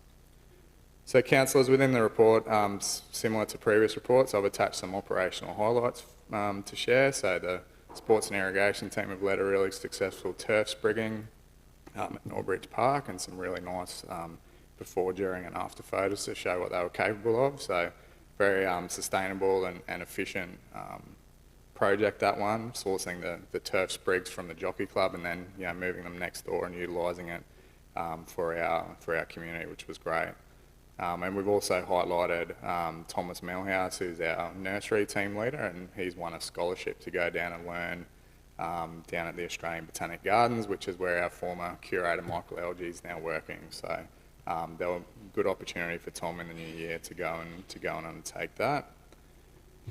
Councillors, we've got a table as well outlining actions and initiatives, and probably just to highlight some of the key actions for you today. And there is a focus, I guess, on the season ahead and a bit of a concerted effort behind that, but also acknowledging that there are things over and above our normal service delivery that we're working towards. So we mentioned last meeting around the GIS Field app. So there's been mapping of all of our maintenance zones undertaken. It's been a very significant and collaborative effort between not only our team and all of our team leaders have been engaged in that, but also with the assets and GIS team. It's a very exciting piece of work to be able to look at it all, and it'll allow us to look at our performance in real time. And we would like to share that, and we do have a workshop booked for, I think it's December the 14th, so we'd like to give you a demo of what that looks like in terms of scheduling and what that's going to mean for our crew. So we're pretty excited to share and get on board and modernise our service delivery. As I mentioned, that will tie into maintenance categories workshop, so we'd like to come and discuss the current service delivery and proposed categorisation system and proposed maintenance frequencies. So notwithstanding that we do have this big commitment to our season upcoming, we still need to work through that, and that is our operational plan, action and target to work with you on that one. We've highlighted with Department of Transport and Main Roads, so you may recall there's been plenty of discussions around our role and how we liaise with the state government in that space. So Alicia and I have commenced discussions with TMR around building that collaborative and a stronger working relationship. So it's good to start working in that space and be more proactive with the state. Just like to close off and just touch on the growing season. So we've flagged there that we need improved communications to the community. So working with our media team and keeping the community updated of where our service delivery is at. So you'll see that come over the next few months. And also just like to close, as I said earlier, it's about our seasonal maintenance program. So understanding that is our major overarching focus. So, but the team are committed and engaged. And as I said, we've got those additional resources that we'll be able to utilise towards that. So Council will report back in February 2023. And as I said, we've got a workshop in about a month's time to go through particularly the maintenance frequencies and get into that in greater detail. So happy to take any questions. Alicia? Just like to add, Mr Mayor, that I'm learning all the time. So when I was checking off this report, sprigging, what's sprigging? And I'm Googling and I'm learning all about how sprigging happens. I think it's just incredible, but I really just thought they'd made a typo. So I thought, what could this be? Then you've got to mow it. So, yeah. But no, thanks very much for that report, Aaron. We've got a few questions there, so we'll go around the table and go through those questions. So Councillor Smith first, Councillor Kirkland, Councillor Mathers. Yeah, just a question, Justin. Aaron. Oh, sorry, Aaron. Way right, better Justin, looking. I'm looking at you. Yeah, I was interested in the sprigging as well, and I wondered if you could sprig the showgrounds before the show next year. It'd be really good to have them looking like that.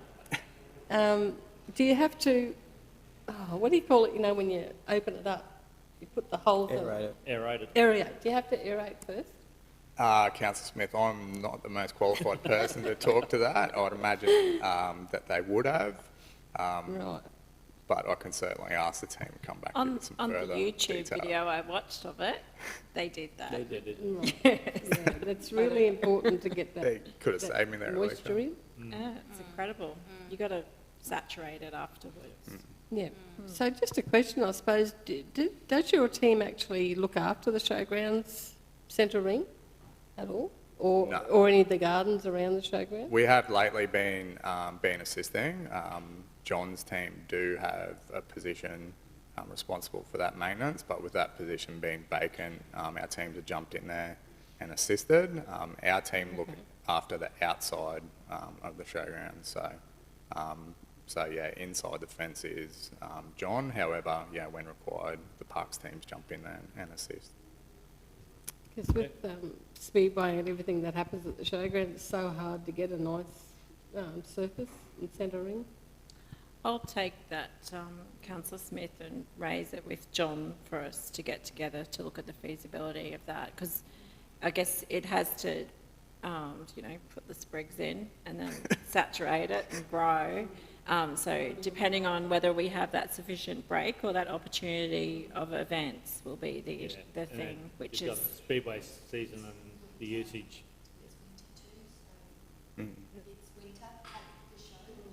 Yes, but whether or not there's opportunity, through the chat, over the summertime, whether there is something that can be done, I'll have a chat with Yeah, John. I'm and not sure Mark whether on. the competing needs work in that space, but anyway, we'll have a look at it through Alicia's team.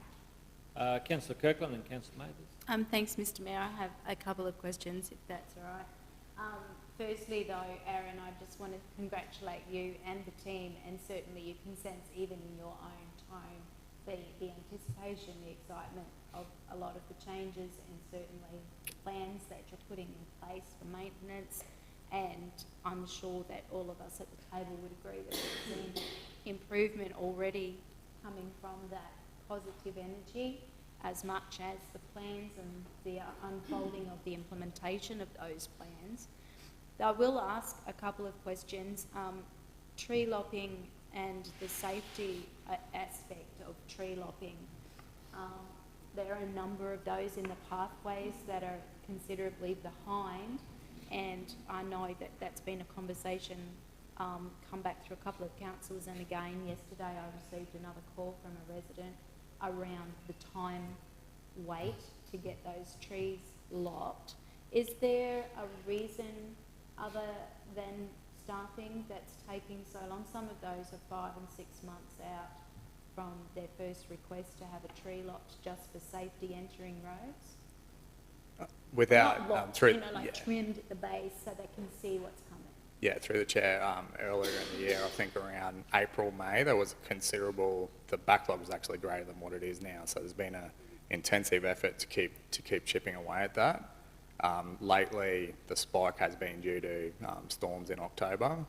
So currently there's over 300 requests open in the system.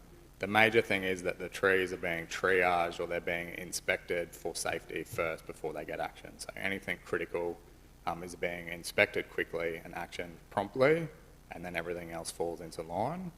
We do have some staff vacancy, issues, people off, injuries, things happen, but we do also have contractors in that space. So we are currently looking at the data and what the integrity of that is, because some of our data doesn't exactly line up with some of the observations or some of these reports as well. So. Yeah, I thanks for that, Aaron. I appreciate that, and I suppose it's just to give us some language to then carry back to those people who are ringing us saying, I put this request in May and nothing's happened, So it's good to have that feedback. Because sometimes on those pathway requests, there's literally no action. There's nothing since, it's sitting there, and it's hard for us to know what to say back to residents. So maybe, I don't know if there's a facility, if that's just extra work, or if it's easy for someone to say this is because there's 300, etc., sitting in place. Through you, Mr Chair, if I may. The roadsides, the parks have improved immensely, tidying of roadsides and all that. I know we've had the extra growth, and the bridge retainer walls. What's the plan with those moving forward? Is that like a maintenance thing, or is it responsive? I don't understand. Sometimes it just seems like they just get sprayed every now and again, but they always look so untidy and unsightly. Just wondering. Yeah, so through the chair, the bridge abutments, is that what we... Yeah, the walls that come up either side. Yeah. We've previously, and it probably dovetails nicely into our relationship with the department, but we've previously initiated some redesigning and some work of that, and been declined on those requests as well. So it is something that we'd like to work more closely with the department in, whether there's some neat redesign work that we can do. They are difficult to maintain areas because of traffic management, the batter that they're on, and different things like that. So they need to be safer. They also need to look nice. In their current state, there are some extreme difficulties in that at the operational front. So we can certainly take that on board, and as I said, Alicia and I have met with Alicia's counterpart with Main Road, so we can continue those conversations with them. Thank you for that feedback. That's great. And last question, Mr Mayor, through you. Trolleys, is that you guys that collect trolleys when they're in creekways and on them? Just wondering, because I just noticed that it seems to have escalated. There seems to be an escalation of... Ring the supermarkets, their trolleys. and they need to collect them. Yeah. They have rewards for... Oh yes, and that's been my feedback to the community, of course, and a SnapSenSolve. And note that the City Watch app that we have for council doesn't have a space for trolleys, so I have to revert back to the SnapSenSolve for trolleys. And I'm aware of online, options for people to notify where there's a trolley, and they can go in a reward thing and all the rest. Yeah. And certainly calls to the Stocklands and other shopping centres where those trolleys have come from just seem to fall on deaf ears. Currently there's 5 trolleys, I think, sitting over in Moores Creek, and they've been there for so long that they've got like growth coming through them now, and for people who are utilising those walkways, it's frustrating for them to see that there, and it continues to be added to. I didn't know whether that was you or not, that's why I asked the question. We could log that, councillor, as illegal dumping. It's logged, so nothing gets done. I'm just questioning who's responsible. They're the property of the shopping centres, and it's their responsibility, so they need to take ownership of their property. They're not ours, they're not council's properties. They're owned by the shopping centres, they buy them, they purchase them, and it's their responsibility to make sure that they're back in there. So, Aldi have a great opportunity there. They put $1 in them, they're all chained up. You won't see them hanging in the creeks, and that's what these other places need to do. It's not our call, councillor. I agree, Mr Mayor. Thank you. Councillor Mathers. Thanks very much, Mr Mayor. Trolleys, I had one that was sitting on the side of the road for quite some time, and I'm just stopping and grabbing and pushing it back to the centre. Because it just takes too long otherwise. So, because once again, it's not our property, so, we can't, our officers can't do anything with it.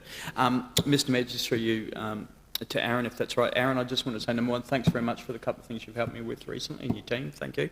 Appreciate that. And for the report, I'm really keen to see this field app that is in place. I'm hoping it'll make life a lot easier for your team and more efficient.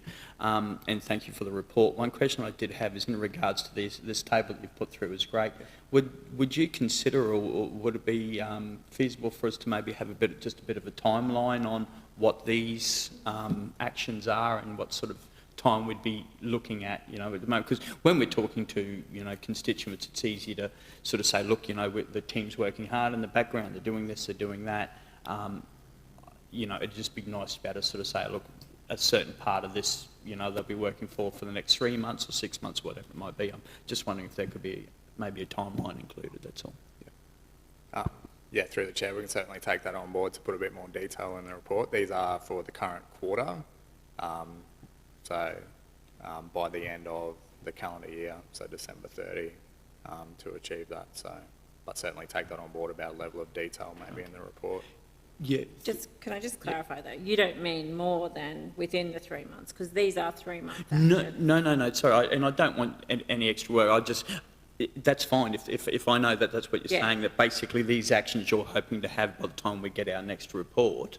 Correct, yeah. So that's fine. Okay. I guess, and we may not have explained this, but essentially this is the way that we're working to keep the momentum in parks and to keep focus, is that we're setting every 90 days, every 3 months, we're setting new actions, completing them, evaluating them, then resetting, in terms of what's going to, so that we're not, it's almost like eating an elephant.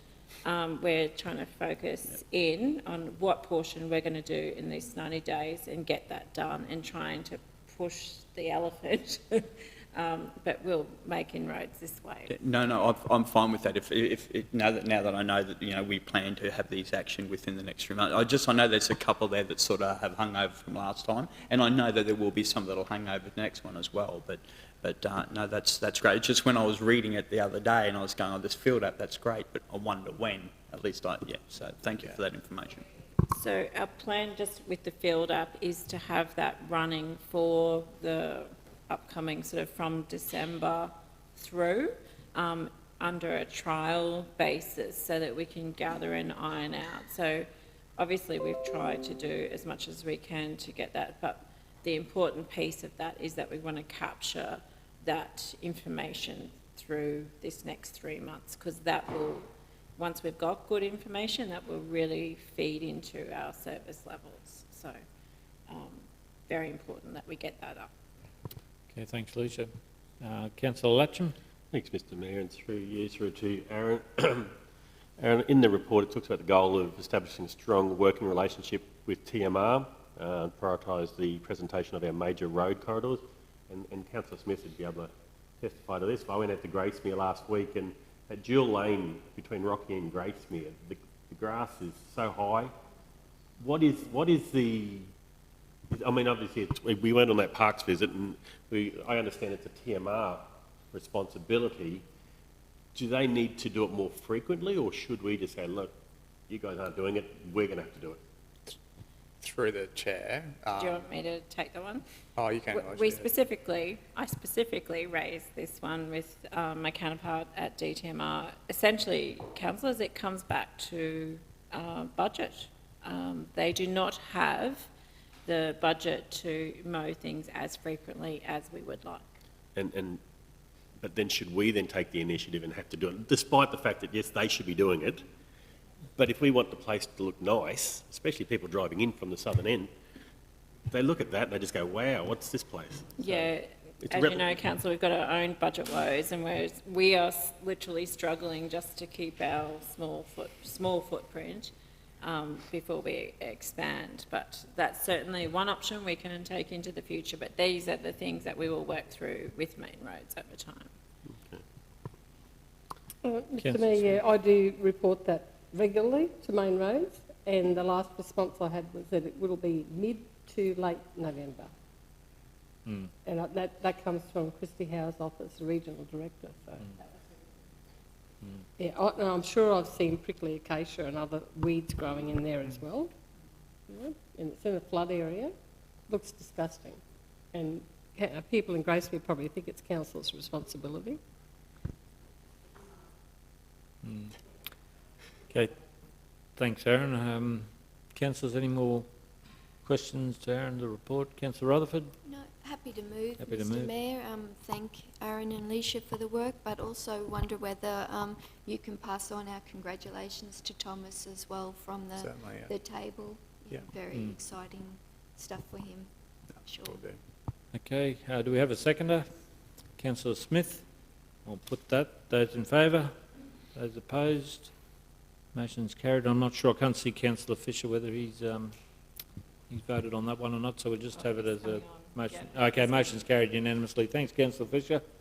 Councillor, we might take a 15-minute recess. Sorry, guys, you should have just all walked in, and come back in 15 minutes. So could I seek a mover and a seconder that we have a break? Councillor Smith, seconded Councillor Rutherford.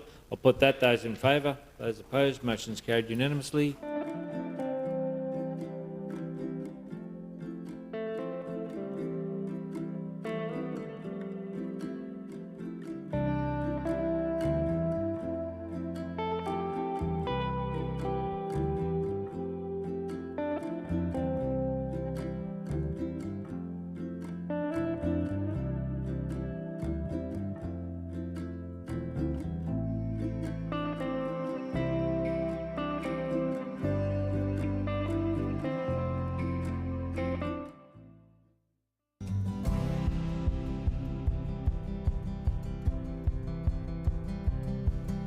Taking the good with the ups and downs.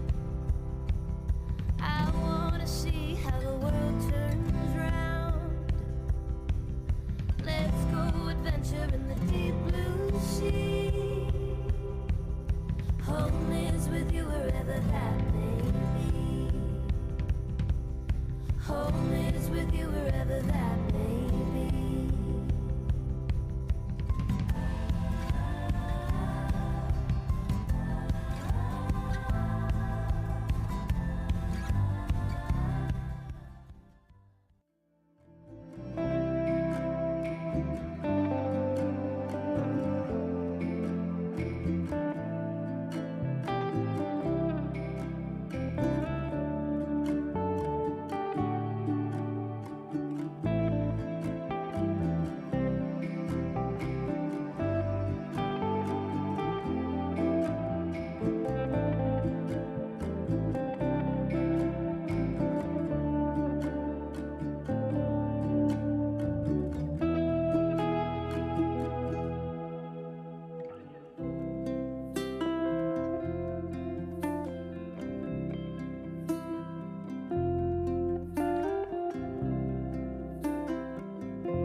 I would not change a thing.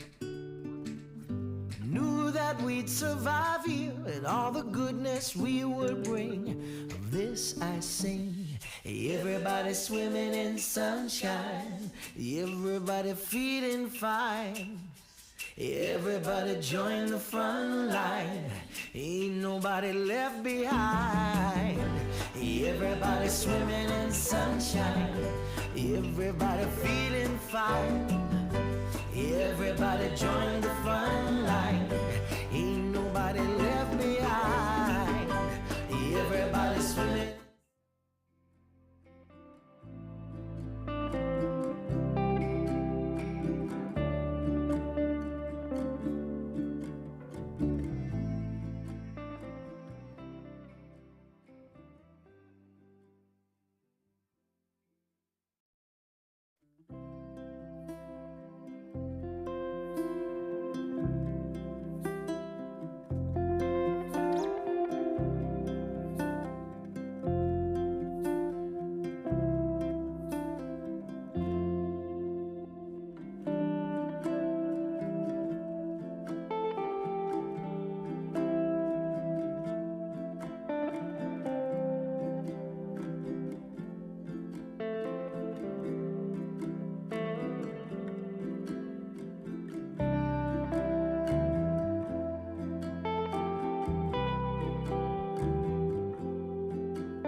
Taking the good with the ups and downs. I wanna see how the world turns round. Let's go adventure in the deep blue sea. Home is with you wherever that may be. Home is with you wherever that may be.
Now that we've arrived here, I would not change a thing. Knew that we'd survive here and all the goodness we would bring. Of this I sing. Everybody swimming in sunshine, everybody feeling fine. Everybody join the front line, ain't nobody left behind. Everybody swimming in sunshine, everybody feeling fine. Everybody join the front line, ain't nobody left behind. Everybody swimming.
Taking the good with the ups and downs. I wanna see how the world turns round. Let's go adventure in the deep blue sea. Home is with you wherever that may be. Home is with you wherever that may be.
Now that we've arrived here, I would not change a thing. Knew that we'd survive here and all the goodness we would bring. Of this I sing. Everybody swimming in sunshine. Everybody feeling fine. Everybody join the front line. Ain't nobody left behind. Everybody swimming in sunshine. Everybody feeling fine. Everybody join the front line. Ain't nobody left behind. Everybody swimming.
Taking the good with the ups and downs. I wanna see how the world turns round. Let's go adventure in the deep blue sea. Home is with you wherever that may be. Home is with you wherever that may be.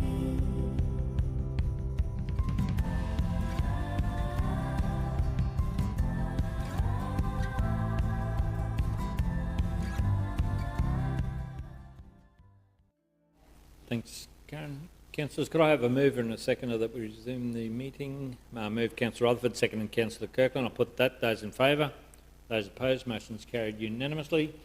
moving on to the 9.6, the Common Master Plan. And thanks very much. Good morning, Mr Mayor and councillors.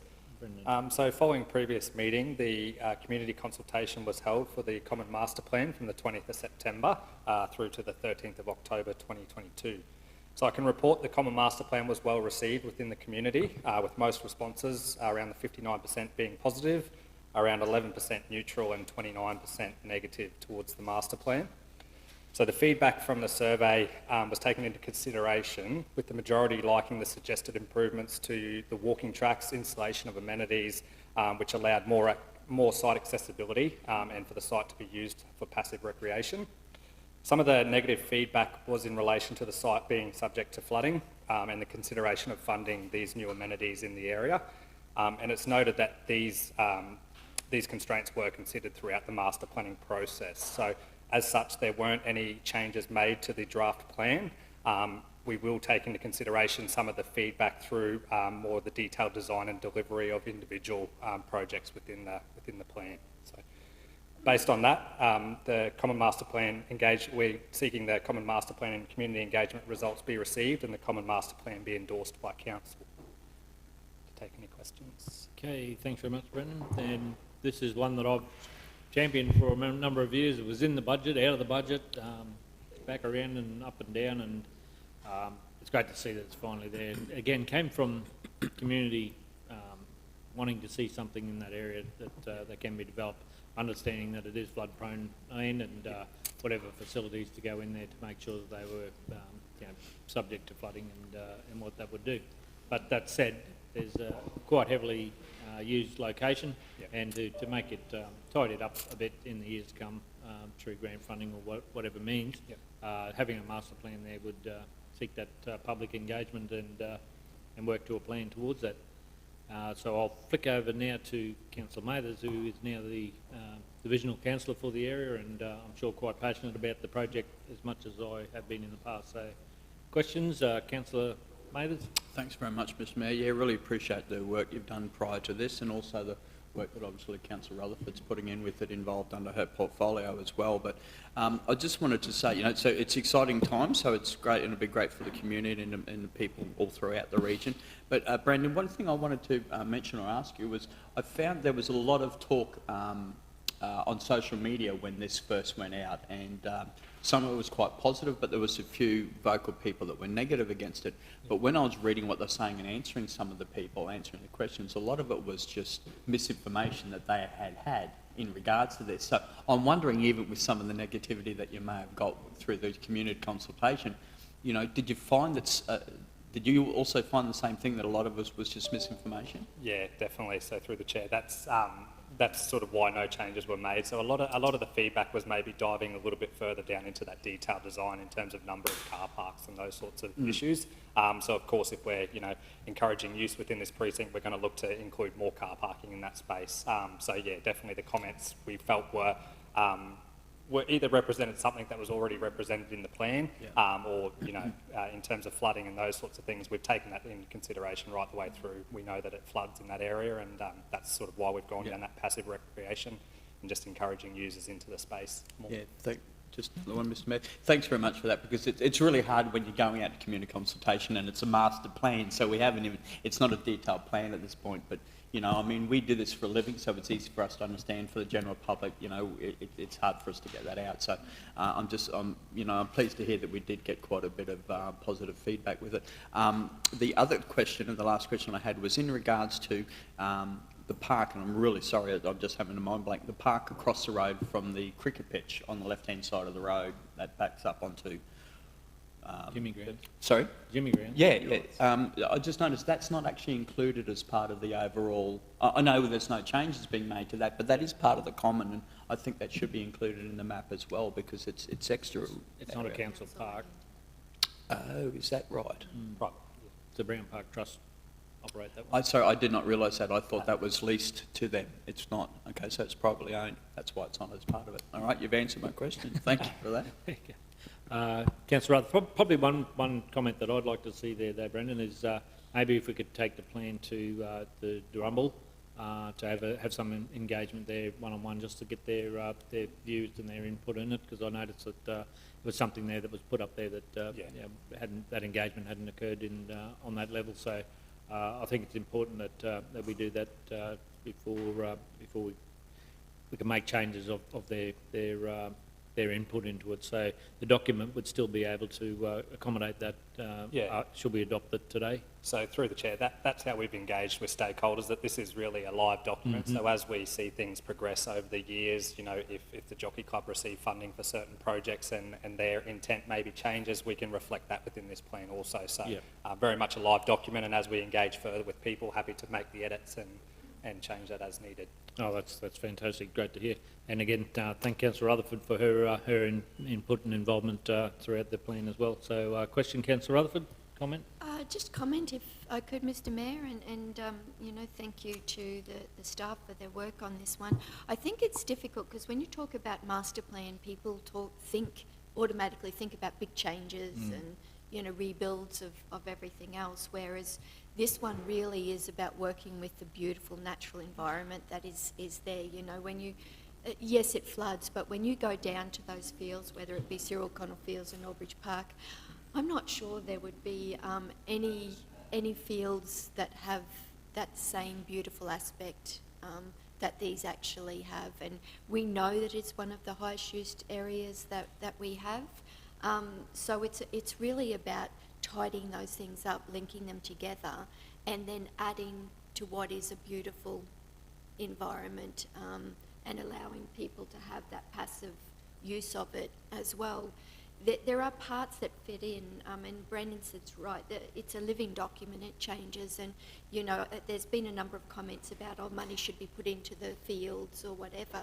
This doesn't preclude that from happening. You know, clubs and sports go out all the time and get their own funding for different parts of their development, and that still can all happen and feed into this document. It just sets a basis for that area about, you know, the broader scale of what we would like it to look like. And in saying that, I'm asking whether the next step could maybe be, and I think Aaron might have gone now.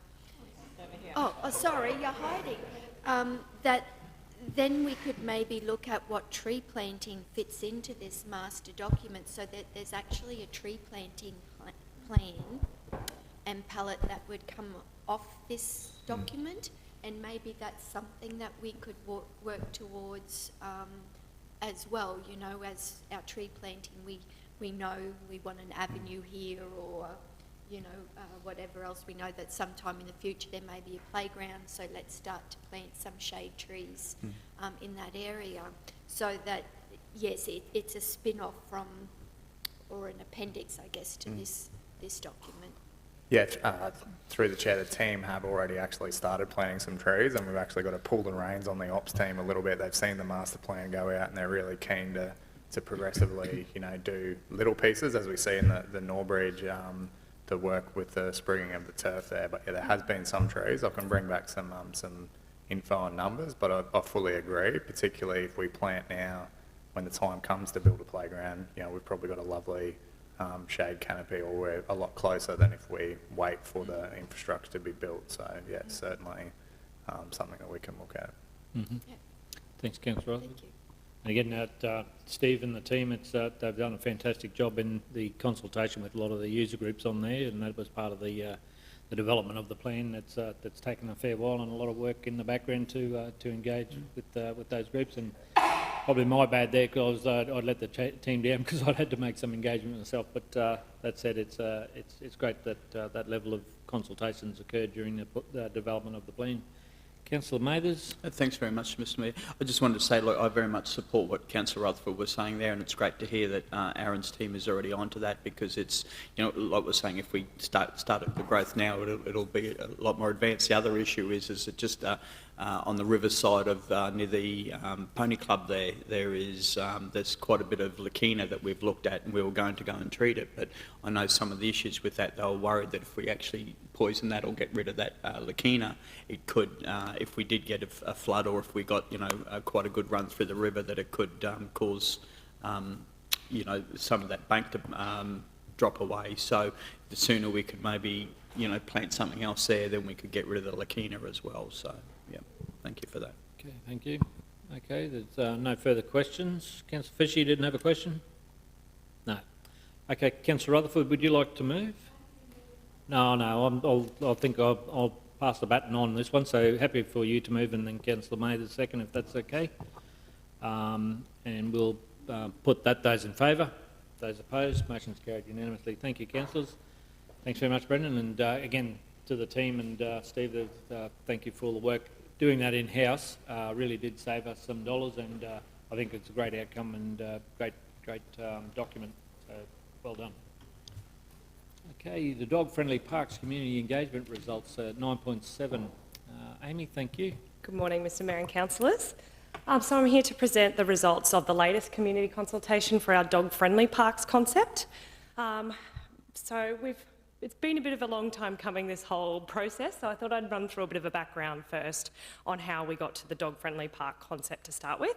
So we did our first round of community consultation back over the Christmas New Year period of 2020-2021. So that gained a lot of support from the community. It showed that there are people out there that really love these dog off-leash areas, and it identified that we do need more and larger areas, that our existing fenced areas are quite small, especially for bigger breed dogs. So in April 2021, we workshopped the results of that consultation. We talked about desired service standards for larger fenced areas, which also showed the cost involved in that. So as a result of that, we came up with the dog-friendly parks concept, which would be a bit more of a cost-saving alternative, or lower cost alternative. And we identified the 4 parks where we could possibly trial those. So that being Kershaw Gardens, the Southern Precinct, Remembrance Park in Gracemere, Eddie Baker Park, and John Hegbold Park. So this dog-friendly park concept would be unfenced areas, not embellished to a standard of a current dog park, basically just areas that people are pretty much using at the moment for their dogs, just allowing them to legally do so. So it was identified at the time that this could raise some concerns for adjoining landowners. So we did indicate at that point in time that we need to go and do some more consultation, particularly with those directly impacted properties nearby. As a result of that consultation and that workshop, we also all agreed that we need to formalise Georgeson Oval. So that was our south side kind of progress. So during the consultation, we did have some inquiries from the community saying, where's our south side parks? Because we didn't actually have any here listed. So they were happy to hear that we're sort of investing into Georgeson Oval as well. So I'll move on to the overview of the consultation. So the consultation ranged from the 13th of September to the 24th of October this year. Which included just a very simple survey on our Engagement HQ website. So we've already done the consultation where we found out what people want to see. This was a very basic yes or no question. Do you want a dog park in this specific park? And an open comment section. So there were letters hand-delivered, personally by myself, to the residents around each park. There were QR codes on corflute signs on the parks, and also our media release, radio announcements, social media. So as a result of that, we received 80 total respondents, with the majority of responses being positive and for the parks. Side note in the comments as well, a lot of feedback coming back was very similar to our first consultation, where there's also that sort of ongoing challenges with dogs in general and responsible pet ownership. So possibly moving on from this, working closely with our local laws education officers as well, that's something to look forward to sort of improving in the future, I guess, is that kind of education to the community and your responsibilities as responsible pet owners, particularly in these public areas. Biggest issues being cleaning up after their dog and also having full control of your dog in those areas, especially if they're unleashed areas. So first of all, Kershaw Gardens. So this is the sort of old monorail end of the Kershaw Gardens precinct. This area has actually been identified in the Kershaw Gardens Master Plan as a future dog off-leash area, so this is in keeping with that master plan. So in total, we received 35 responses, 32 said yes, and 3 said no against that area. The main comments that were saying sort of against this area is more general comments saying dog parks should be fenced, there should be 2 separate areas for small dogs, big dogs, that kind of thing. But overall, this area had a lot of support, and the day that I drove out there to have a look, there was actually people there with their dogs off leash already. So it is already happening, which is obviously why it's been identified. So council recommends to proceed with the trial at Kershaw Gardens, and I'll discuss after each park in more depth of what the trial would incur. So the next one being Remembrance Park in Gracemere. So 14 total responses for this one, 11 for and 3 against. The comments of the properties, the comments negative or against this site are from what I could see, 2 people that live very nearby, possibly the ones that we sort of hand-delivered the letters to. They have had previously in the past already issues with dogs running off leash in the area with their own dogs in their own properties. So they are concerned that possibly their dogs could end up getting in trouble being in their own home because there's dogs across the road that are allowed to be off leash. So that was their concern.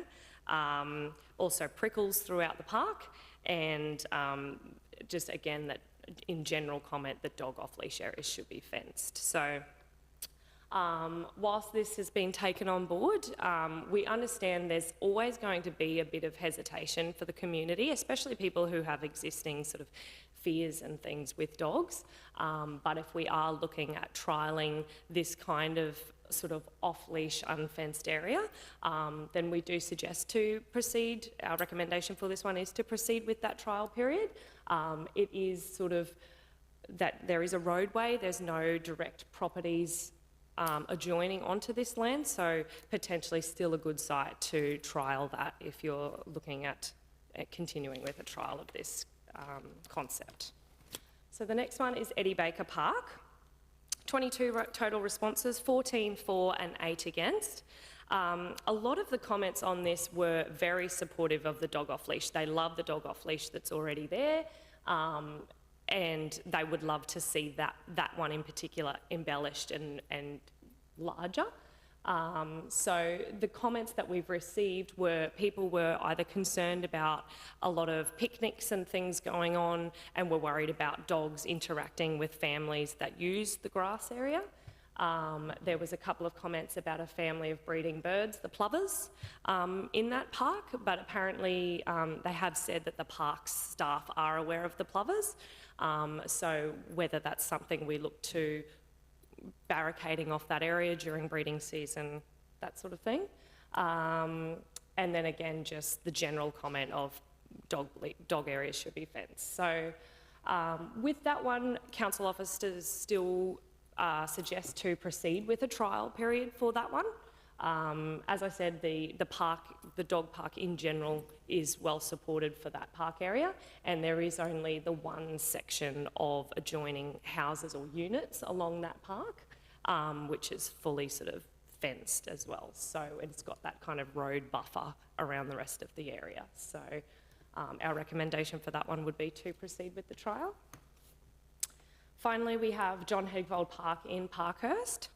So 27 total responses, 17 positive and 10 against. So this one had a lot more sort of ones against, which we did identify in the beginning that this one potentially could cause some or raise some concern to those, particularly just because there's so many adjoining properties there, different fence types, all that kind of stuff. So the biggest concern with that one is disturbing the resident dogs that live in that area. You've got the general comment that dog off-leash areas should be fenced. There was issues worried about car parking and about children running across the road from the playground opposite the other side. There is a playground on this side of Rachel Drive. So they were worried that people might be walking their dog, but then children on the other side and all that kind of thing. There was also concern that that would be an eyesore and devalue their property. So Although there was more votes for that site, council officers do suggest to not proceed with that site. So talking about the trial period. So during a trial period, we really want to make it clear that it is a trial period, in particular for 12 months, where we will be monitoring those areas, not just the park, but any complaints made by the adjoining properties, because someone could call up and start complaining about the dog next door continuing to bark, and that's because of the park behind, sort of thing. So we'll be monitoring. We've worked closely with local laws and talking to them on how they handle customer requests. It's not like there's a quota where when they get 10 complaints, that's when they'll go do something. Every complaint or request is actioned. So it's kind of one of those things where there's no set amount where we'll say once we get this many complaints, we'll shut it down, because every request will be considered and taken seriously. So as part of our signage on site as well, we're going to have a QR code, and that's going to be put on in every dog park around Rockhampton, so people can just always leave feedback via the QR code on what they think of the area and whether it's working. And we also have that ability to cease the operations of the dog off-leash area during that trial period at any time. So there's that kind of comfortable safety net, I guess, for those residents that might have some concerns and worries about that. So that's the trial period and the recommendations from officers. So feel free to open the floor. Okay, thanks very much, Amy. Well presented report, lots of information, so I'm sure we've got plenty of questions as the lights come on. Councillor Latcham and Councillor Smith. Councillor Latcham. Thanks, Mr Mayor. Yeah, great report, and it's good to see listening to the community. When it comes to John Hegwold Park in Parkhurst, I know the neighbours, the neighbourhood were very concerned by that, but at the same time, the park opposite John Hegwold is Bill Nevin, which has got the playground. It's a great little setup. And a lot of the times that I go there, there are actually dogs, big dogs, running around in that space at the back of that area. Yeah. Was that something that should have been, or should be, or could be considered? It was considered, but again, it's got the same sort of issue with the bordering houses, and also the playground is unfenced. So the reason why Eddie Baker was considered is the playground is fenced. So we still have that separation between children, because you shouldn't really have young children in a dog off-leash park either. Just because children obviously interact differently with dogs as well, or dogs could interact differently with children. So it's that separation between, children and dogs as well. But like you said, there is people doing it in all parks, and there's only so much you can do to stop certain activities. But that site was considered, but there's... Mr Mayor, just to follow up if I... So two things I've got from that is that there's obviously less neighbours in that area, in Bill Nevin. But the second thing, and it comes through clearly in this, is obviously everyone prefers to see a fenced-in area. And I know that doesn't meet the budget. Yeah. And if it did, obviously we'd have a lot more dog-friendly parks. So I understand that. It's just a pity we don't have that budget to fence in areas to allow the neighbour community have a lot more. No, they're quite popular, and again, it is budget considerations. It's things that we'd like to have, needs to have at the moment. So take that on board. Again, I just want to know why, and I'm not sure you'll able to answer this one, Amy. But when you let a dog off a leash and they all get together, you think there's going to be a big all-in brawl, but they just get along so fantastically. Yeah. It's just a thing where they lose all that aggression, where they normally, if they're on a lead or at their property, they want to bark and get into a fight where you let them off a leash and there's no property ownership.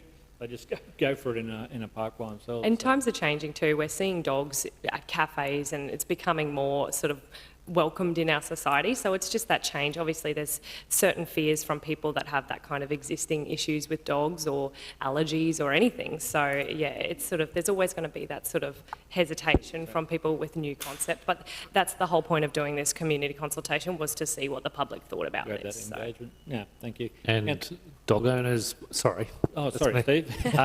Within this area have to apply to the code of conduct, so there will be rules and regulations around their usage. I know personally I wouldn't take my dogs to a place like that because I can't get control of them, but it's people have to make those decisions, and generally people that use those kind of areas know that they can control their own dogs. Yeah. Thanks, Steve. Good point. Councillor Smith and Councillor Rutherford. Oh, you'd finished, Councillor Latcham? Yes, thank you. Yep. Councillor Smith and Councillor Thanks, Mr Mayor, and I totally agree with you about dog fights. That would worry me. My two would be right in the middle of everything. I would never take them to one of those. But a lot of dogs now go to dog obedience and they learn to get on with other dogs. And I used to do that when I lived in town many, many moons ago. But also, I know you said there's a code of conduct, obviously going on a sign. That includes picking up the faeces, and I think that's always a thing that worries people. They go for a walk and step in it, and they're not very happy. Yeah, that's probably the number one rule on the list. I think it is to clean up after your pets. So. Yeah. And when we went up Frenchville that day with that pop-up stall, I was surprised when the amount of people going for a walk. They all had bags with them. So, yeah, obviously very well educated and very, very good owners. Just getting back to the Remembrance Park one at Gracemere, and I think I mentioned it before when you gave us the list to consider. Did we talk to the RSL? Because they really overlooked that park and they really take a bit of ownership in it. Yeah, so they had, we did a mailbox drop and we posted letters to people that had postal addresses that were different to the actual property address. So they have received, we haven't heard anything from them from what I've seen, but they have received the letter. But there was indicated on the map that we would have it at their further end, so not quite up to where their building is, Yeah, okay, thanks for that. Yeah, it'd be interesting because I know there is problems in Arthur Street down there, but if they keep them over towards the railway line, it's just an ideal area for them. Thanks, Councillor Smith. Councillor Rutherford? Mr Mayor, happy to move the report, but just once again thank the officers for just amazing work that they've done here, and you know, and I think the sensitivity to the community as well. We all know that dog parks are certainly something that our community is calling for, but it's not always easy. And if we look at John Hegbold Park, you know, you may have had a dog you've had for years that's perfectly behaved, and then suddenly you get a whole pile of dogs out there and it just barks the whole time. So I think it's great that we've listened to that. I think it's a really valid point that that community has raised, and we'll need to go and look further afield now in Parkhurst to find something different. Ideally, of course, we'd like to fence everything, but if we wait to have money to fence one of these, we're not going to even have one for years to come. So to me, this is really the best option to get out there, get a trial, get it started, and see how it all plays out. You know, you find these all over Australia, and it seems to work. So, you know, I think for us it's a really, really good start to give our community places to take their dogs, and you know, obviously the socialisation of dogs in environments like this is you know, a good outcome for the dogs as well. So, Okay, thanks, Councillor Rutherford. Do we have a seconder? Councillor Latcham. No further questions. I'll put that. Those in favour? Those opposed? Motion's carried unanimously. Thank you, councillors. Thank you. Thanks very much, Amy. Great report. Councillors, there's no notice of motion, no questions on notice, and nil urgent business. I'm just conscious that I do have another engagement, and Councillor Fisher would be in that same boat as we lead into this item that's in closed session. I'm just not sure whether we need to, I need to step out now and have somebody chair the meeting for that closed business item. I'm not sure. Well, I've got to be at the airport by 12. It might take us we might be able to deal with it. And Councillor Fisher's got to come from the other side of town, so... Mr Mayor, I was going to leave, exit the meeting now, if that's okay. Yeah. Yeah. Yeah.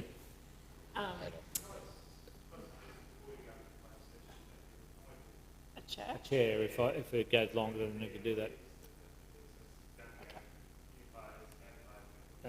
That was my only concern, even if we did get into some questions in a longer time frame. So, councillors, would you like to nominate someone to chair the meeting?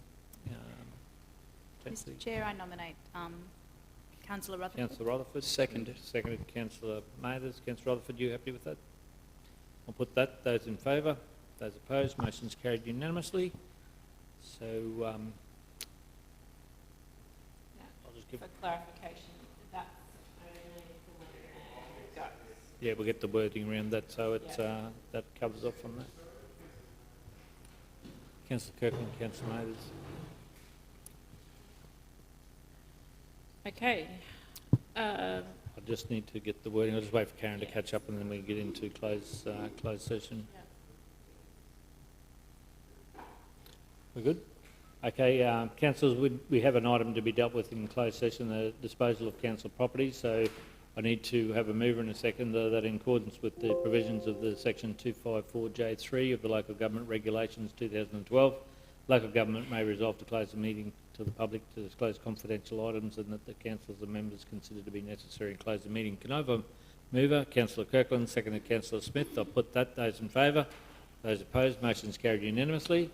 And another mover and seconder that the meeting move into closed session to discuss the following items. Move Councillor Kirkland, seconded Councillor Mathers. Put that. Those in favour? Motion's carried unanimously. The meeting will now...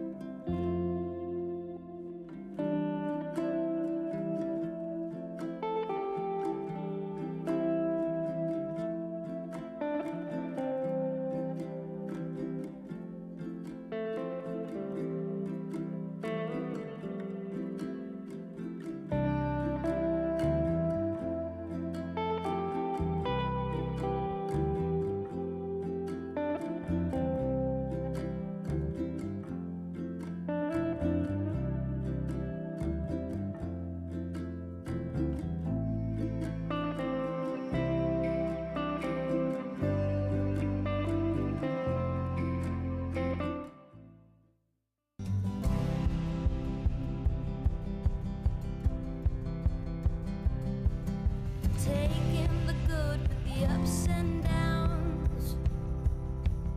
I wanna see how the world turns round.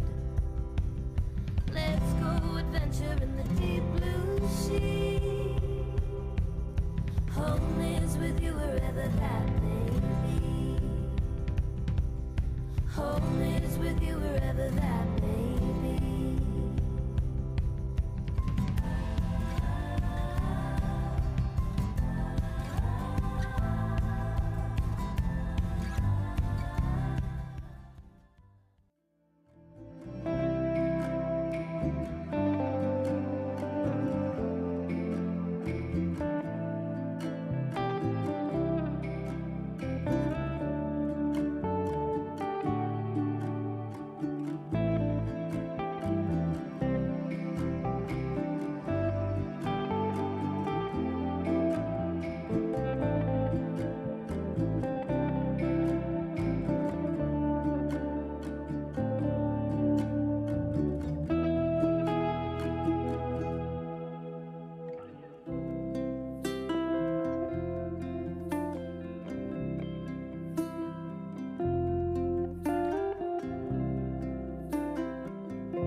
Now that we've arrived here, I would not change a thing.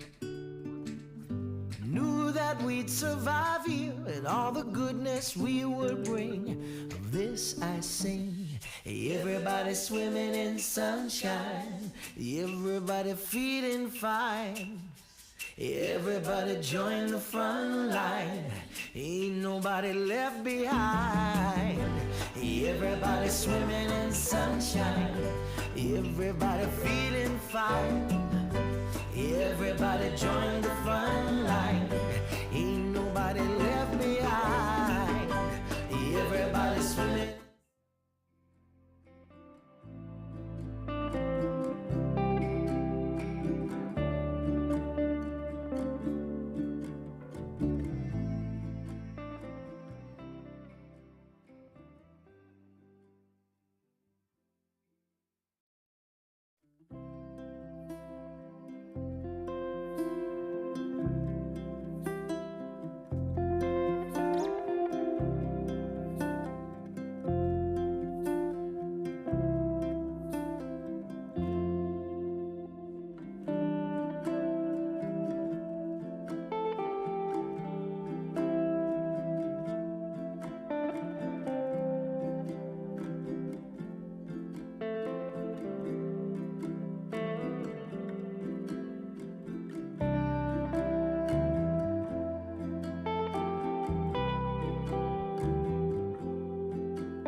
Taking the good with the ups and downs.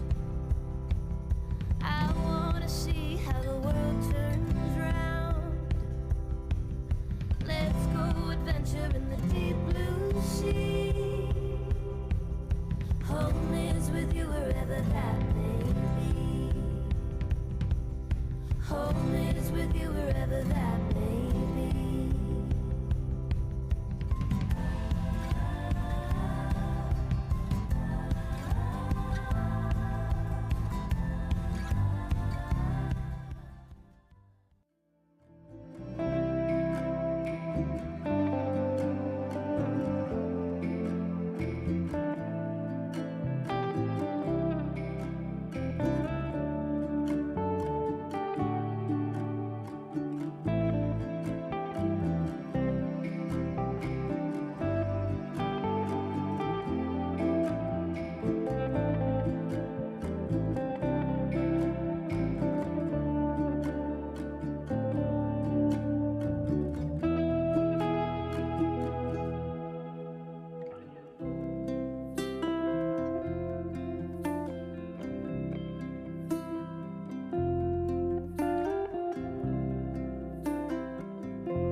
Now that we've arrived here, I would not change a thing.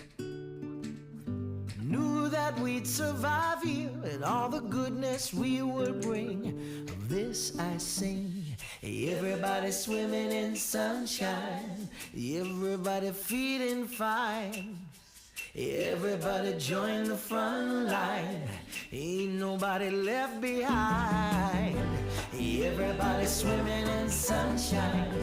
Everybody feeling fine. Everybody join the front line. Ain't nobody left behind. Everybody swimming.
the ups and downs.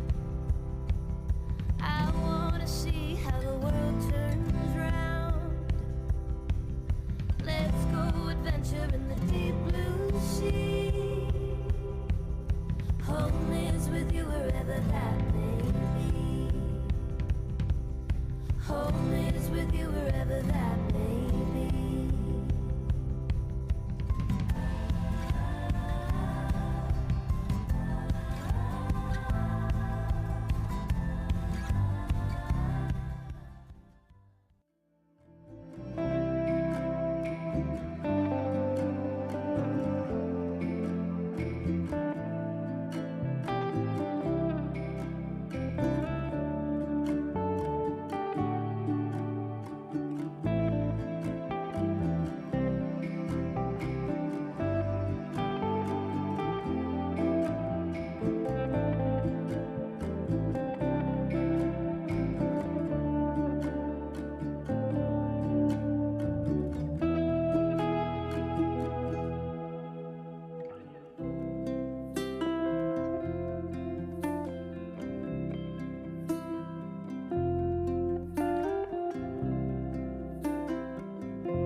Now that we've arrived here, I would not change a thing. Knew that we'd survive here and all the goodness we would bring. Of this I sing. Everybody swimming in sunshine. Everybody feeling fine. Everybody join the front line. Ain't nobody left behind. Everybody swimming in sunshine. Everybody feeling fine. Everybody join the front line. Ain't nobody left behind. Everybody swimming.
Taking the good with the ups and downs.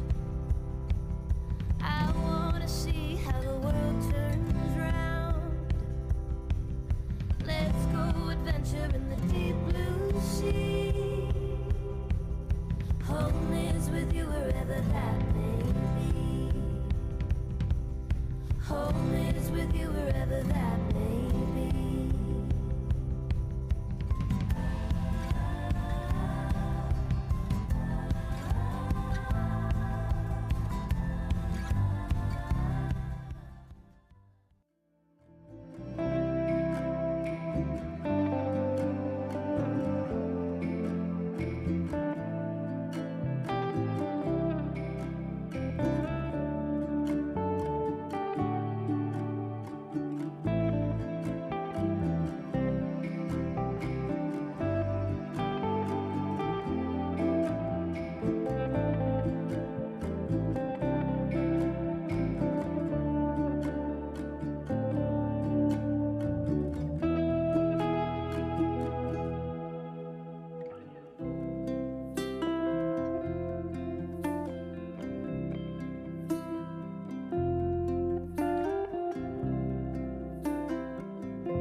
I would not change a thing. Knew that we'd survive here and all the goodness we would bring. Of this I sing. Everybody swimming in sunshine, everybody feeling fine. Everybody join the front line, ain't nobody left behind. Everybody swimming in sunshine, everybody feeling fine. Everybody join the front line, ain't nobody left behind. Everybody swimming.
Taking the good with the ups and downs.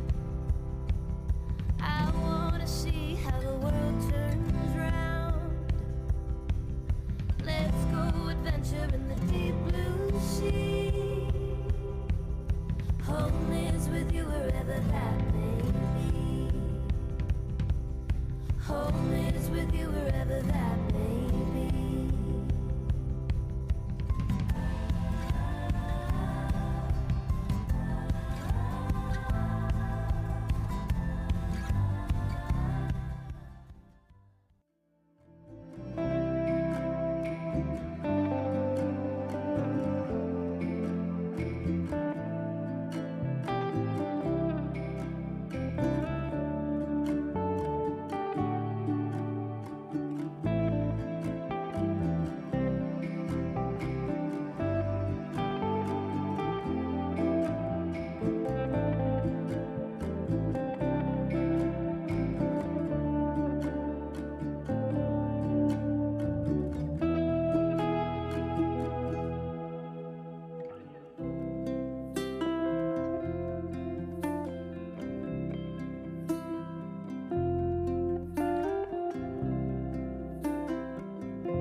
Now that we've arrived here, I would not change a thing. Knew that we'd survive here and all the goodness we would bring. Of this I sing. Everybody swimming in sunshine, everybody feeling fine. Everybody join the front line, ain't nobody left behind. Everybody swimming in sunshine, everybody feeling fine. Everybody join the front line, ain't nobody left behind. Everybody swimming.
adventure in the deep blue sea. Home is with you wherever that may be. Home is with you wherever that may be.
Now that we've arrived here, I would not change a thing.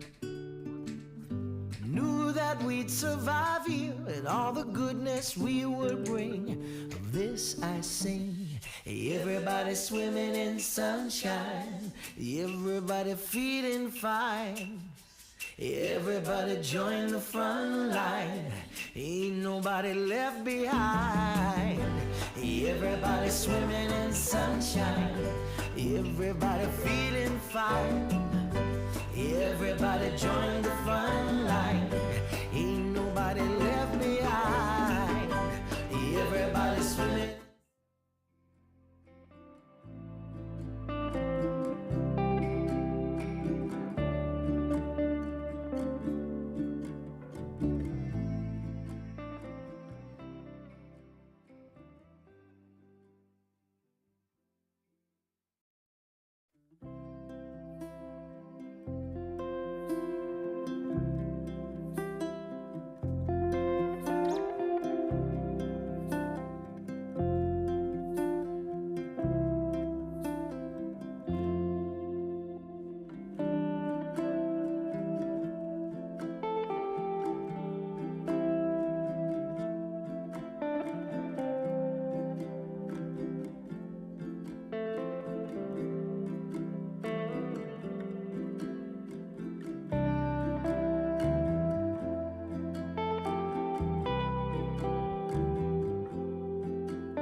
Taking the good with the ups and downs.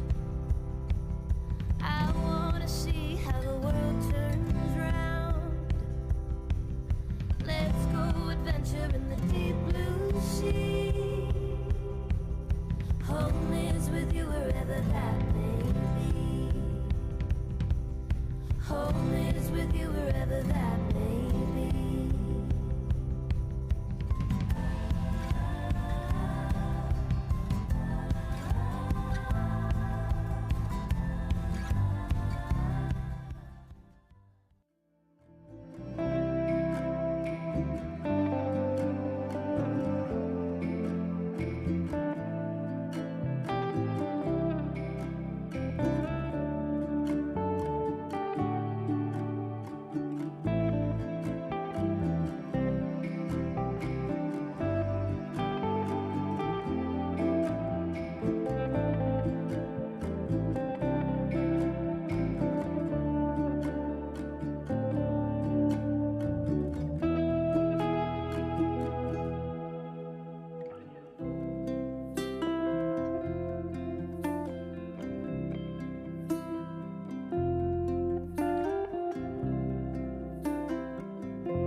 arrived here, I would not change a thing. Knew that we'd survive here and all the goodness we would bring. Of this I sing. Everybody swimming in sunshine, everybody feeling fine. Everybody join the front line, ain't nobody left behind. Everybody swimming in sunshine, everybody feeling fine. Everybody join the front line, ain't nobody left behind. Everybody swimming.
Taking the good with the ups and downs.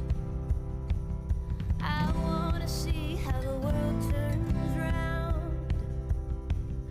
Let's go adventure in the deep blue sea.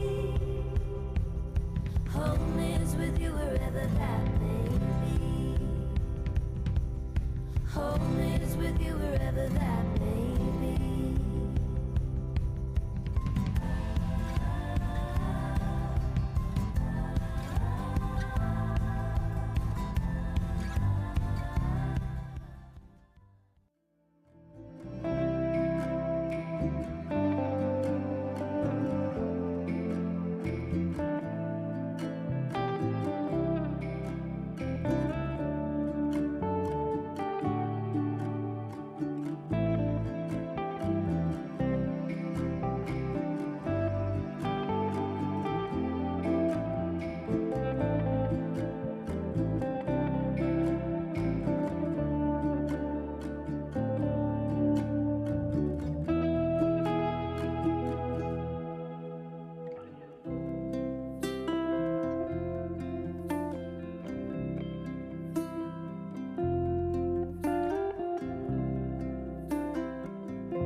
Now that we've arrived here, I would not change a thing.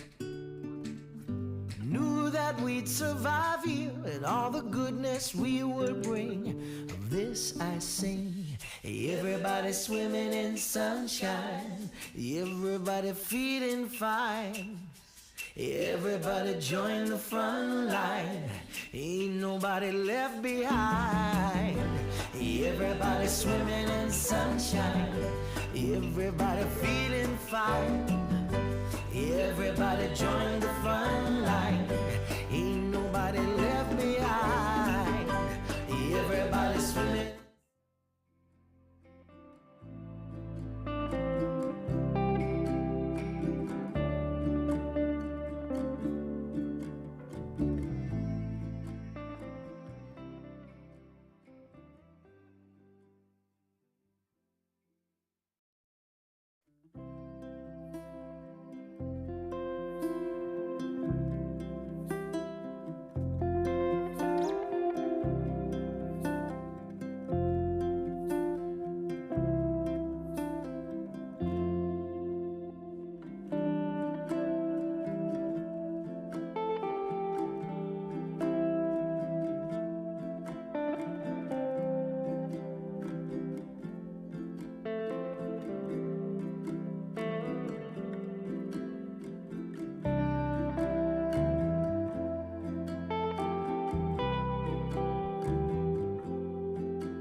wherever that may be. Home is with you wherever that may be.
Now that we've arrived here, I would not change a thing. Knew that we'd survive here and all the goodness we would bring. Of this I sing. Everybody swimming in sunshine, everybody feeling fine. Everybody join the front line, ain't nobody left behind. Everybody swimming in sunshine, everybody feeling fine. Everybody join the front line, ain't nobody left behind. Everybody swimming.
Taking the good with the ups and downs. I wanna see how the world turns round. Let's go adventure in the deep blue sea. Home is with you wherever that may be. Home is with you wherever that may be.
Now that we've arrived here, I would not change a thing. Knew that we'd survive here and all the goodness we would bring. Of this I sing. Everybody swimming in sunshine, everybody feeling fine. Everybody join the front line, ain't nobody left behind. Everybody swimming in sunshine, everybody feeling fine. Everybody join the front line, ain't nobody left behind. Everybody swimming.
Taking the good with the ups and downs.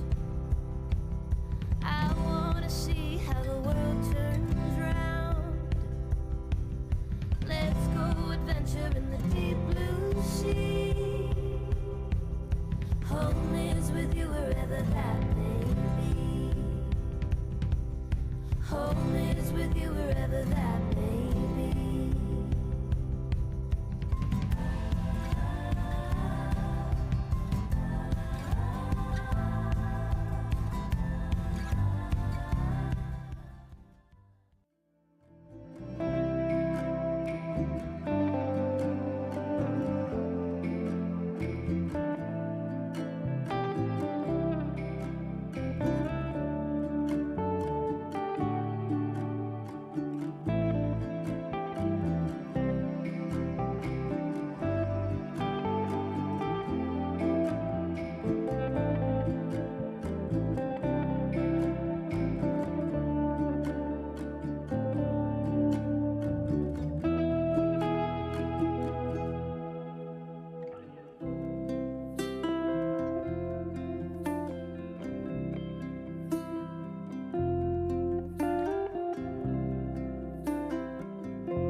Now that we've arrived here, I would not change a thing.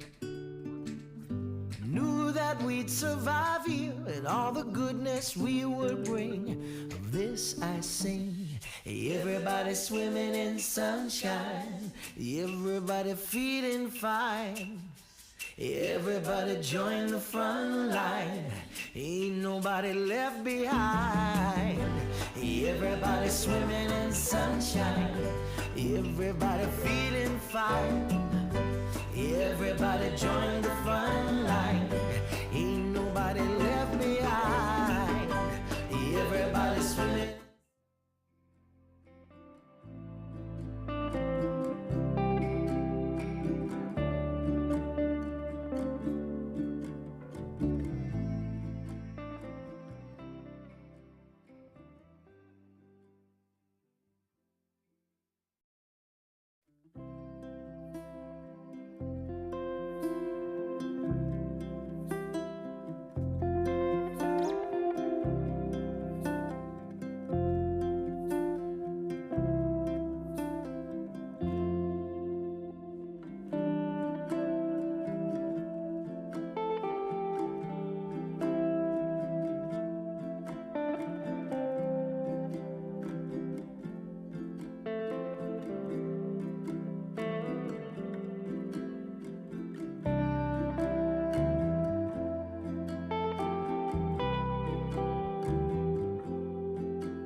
with you wherever that may be.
Now that we've arrived here, I would not change a thing.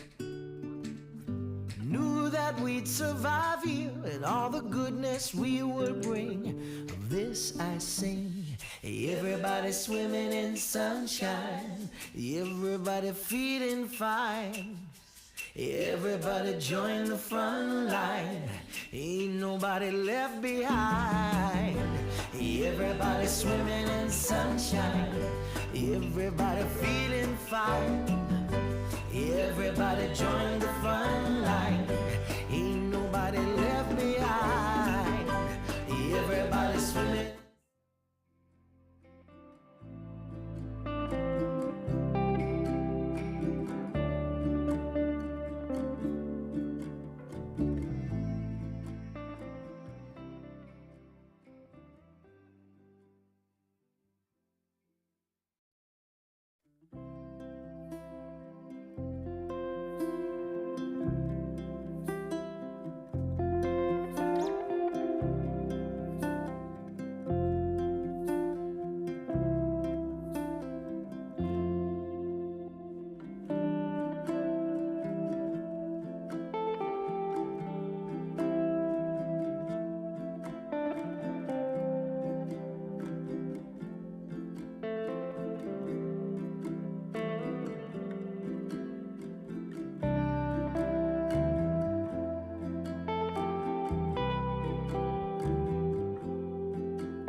Taking the good with the ups and downs. I wanna see how the world turns round. Let's go adventure in the deep blue sea. Home is with you wherever that may be. Home is with you wherever that may be.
Now that we've arrived here, I would not change a thing.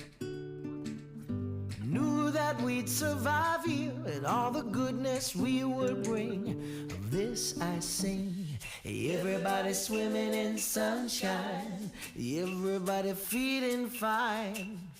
Everybody join the front line, ain't nobody left behind. Everybody swimming in sunshine, everybody feeling fine. Everybody join the front line, ain't nobody left behind.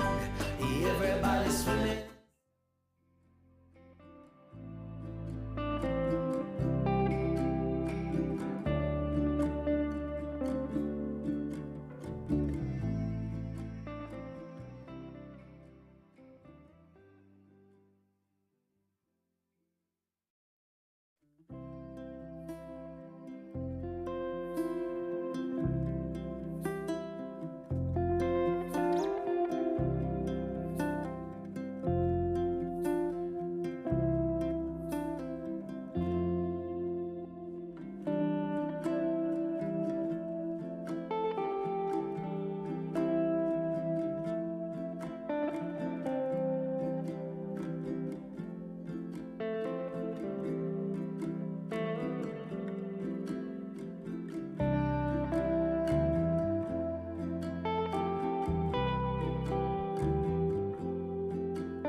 Taking the good with the ups and downs. I wanna see how the world turns round.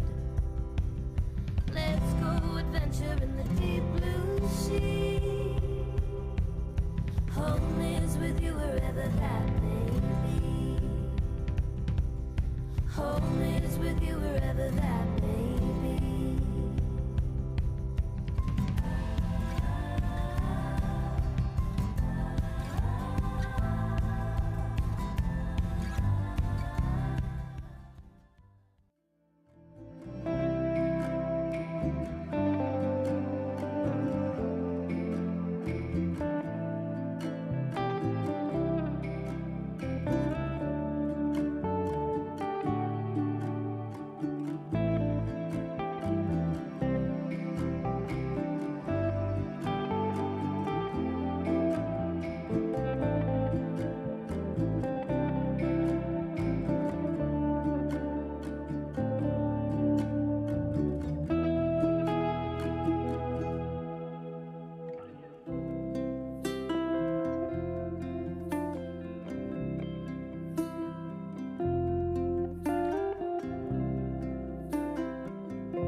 Now that we've arrived here, I would not change a thing. Knew that we'd survive here and all the goodness we would bring. Of this I sing. Everybody swimming in sunshine, everybody feeling fine. Everybody join the front line, ain't nobody left behind. Everybody swimming in sunshine, everybody feeling fine. Everybody join the front line, ain't nobody left behind. Everybody swimming.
I would not change a thing. Knew that we'd survive here and all the goodness we would bring. Of this I sing. Everybody swimming in sunshine. Everybody feeling fine. Everybody join the front line. Ain't nobody left behind. Everybody swimming in sunshine. Everybody feeling fine. Everybody join the front line. Ain't nobody left behind. Everybody swimming.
Taking the good with the ups and downs. I wanna see how the world turns round. Let's go adventure in the deep blue sea. Home is with you wherever that may be. Home is with you wherever that may be.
Now that we've arrived here, I would not change a thing.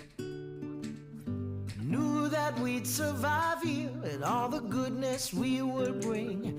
Of this I sing. Everybody swimming in sunshine. Everybody feeling fine. Everybody join the front line. Ain't nobody left behind. Everybody swimming in sunshine. Everybody feeling fine. Everybody join the front line. Ain't nobody left behind. Everybody swimming.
the ups and downs.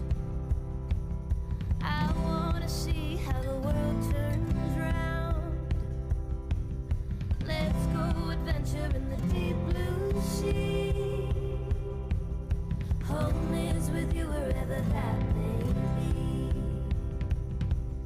Home is with you wherever that may be.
Now that we've arrived here, I would not change a thing. Knew that we'd survive here and all the goodness we would bring. Of this I sing. Everybody swimming in sunshine, everybody feeling fine. Everybody join the front line, ain't nobody left behind. Everybody swimming in sunshine, everybody feeling fine. Everybody join the front line, ain't nobody left behind. Everybody swimming.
Taking the good with the ups and downs.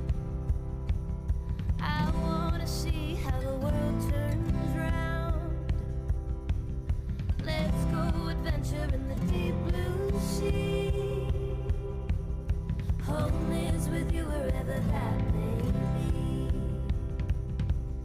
Home is with you wherever that may be.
not change a thing.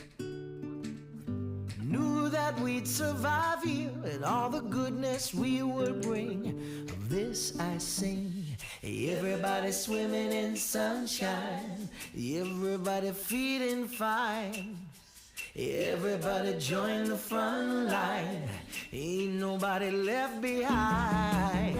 Everybody swimming in sunshine, everybody feeling fine. Everybody join the front line, ain't nobody left behind. Everybody swimming.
Taking the good with the ups and downs. I wanna see how the world turns round. Let's go adventure in the deep blue sea. Home is with you wherever that may be. Home is with you wherever that may be.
Now that we've arrived here, I would not change a thing.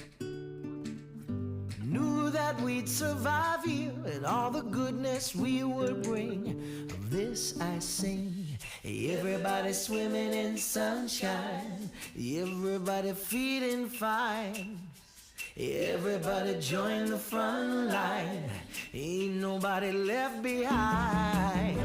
Everybody swimming in sunshine, everybody feeling fine. Everybody join the front line, ain't nobody left behind. Everybody swimming.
And we're back online. So the recommendation is that Council authorises the Chief Executive Officer, Coordinator Property and Insurance to proceed with the disposal of the property at 190 Rush Street in February 2023 as previously resolved. Do I have someone who's prepared to move that motion? Councillor Latcham. Do I have a seconder?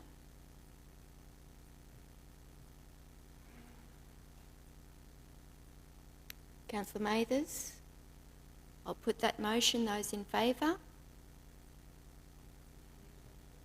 Oh, yes, we can talk to it. Okay, so we have to go. Would you like, or can I suspend standing orders so people can chat? So I suspend standing orders.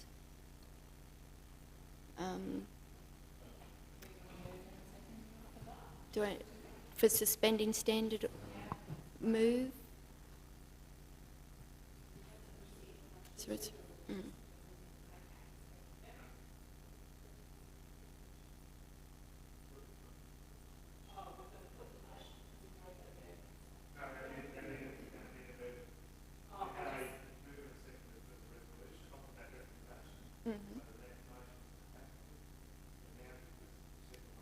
suspend standing orders.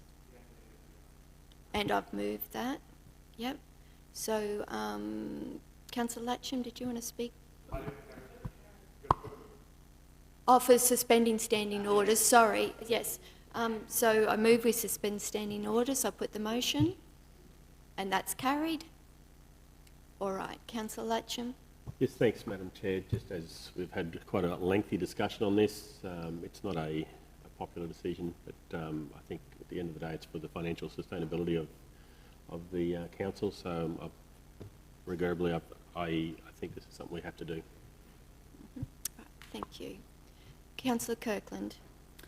Thank you, Madam Chair. Yes, this is... No, I've suspended standard orders. Yeah.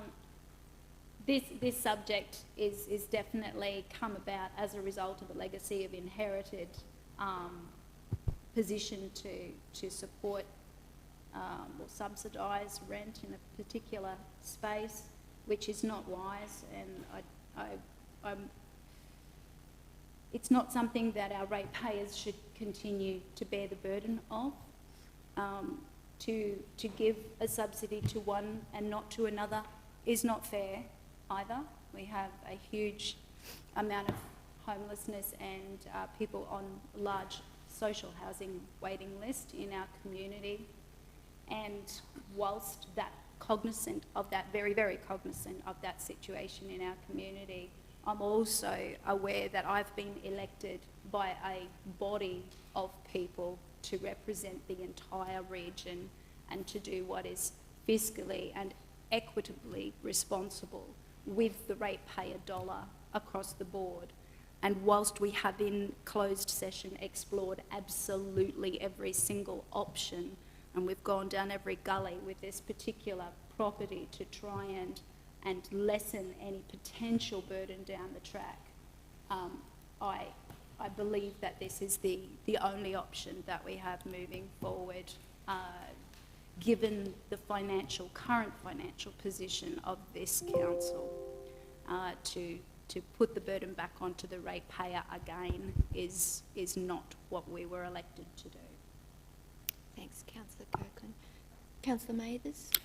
Thanks very much, Madam Chair. Yeah, look, I'd just like to say that it's our job, and we swore an oath to do everything for the betterment of the community and for the greater good for the majority of people, not the minority of people, and that's the way that I choose to do my job. Thank you.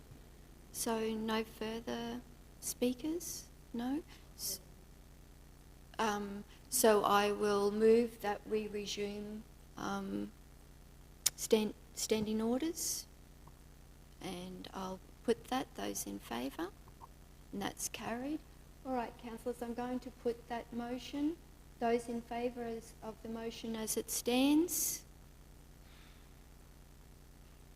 Those against? The motion is carried. 2022. Okay, and I believe that brings us to the end of the meeting. So I thank councillors, officers for your attendance and declare the meeting closed.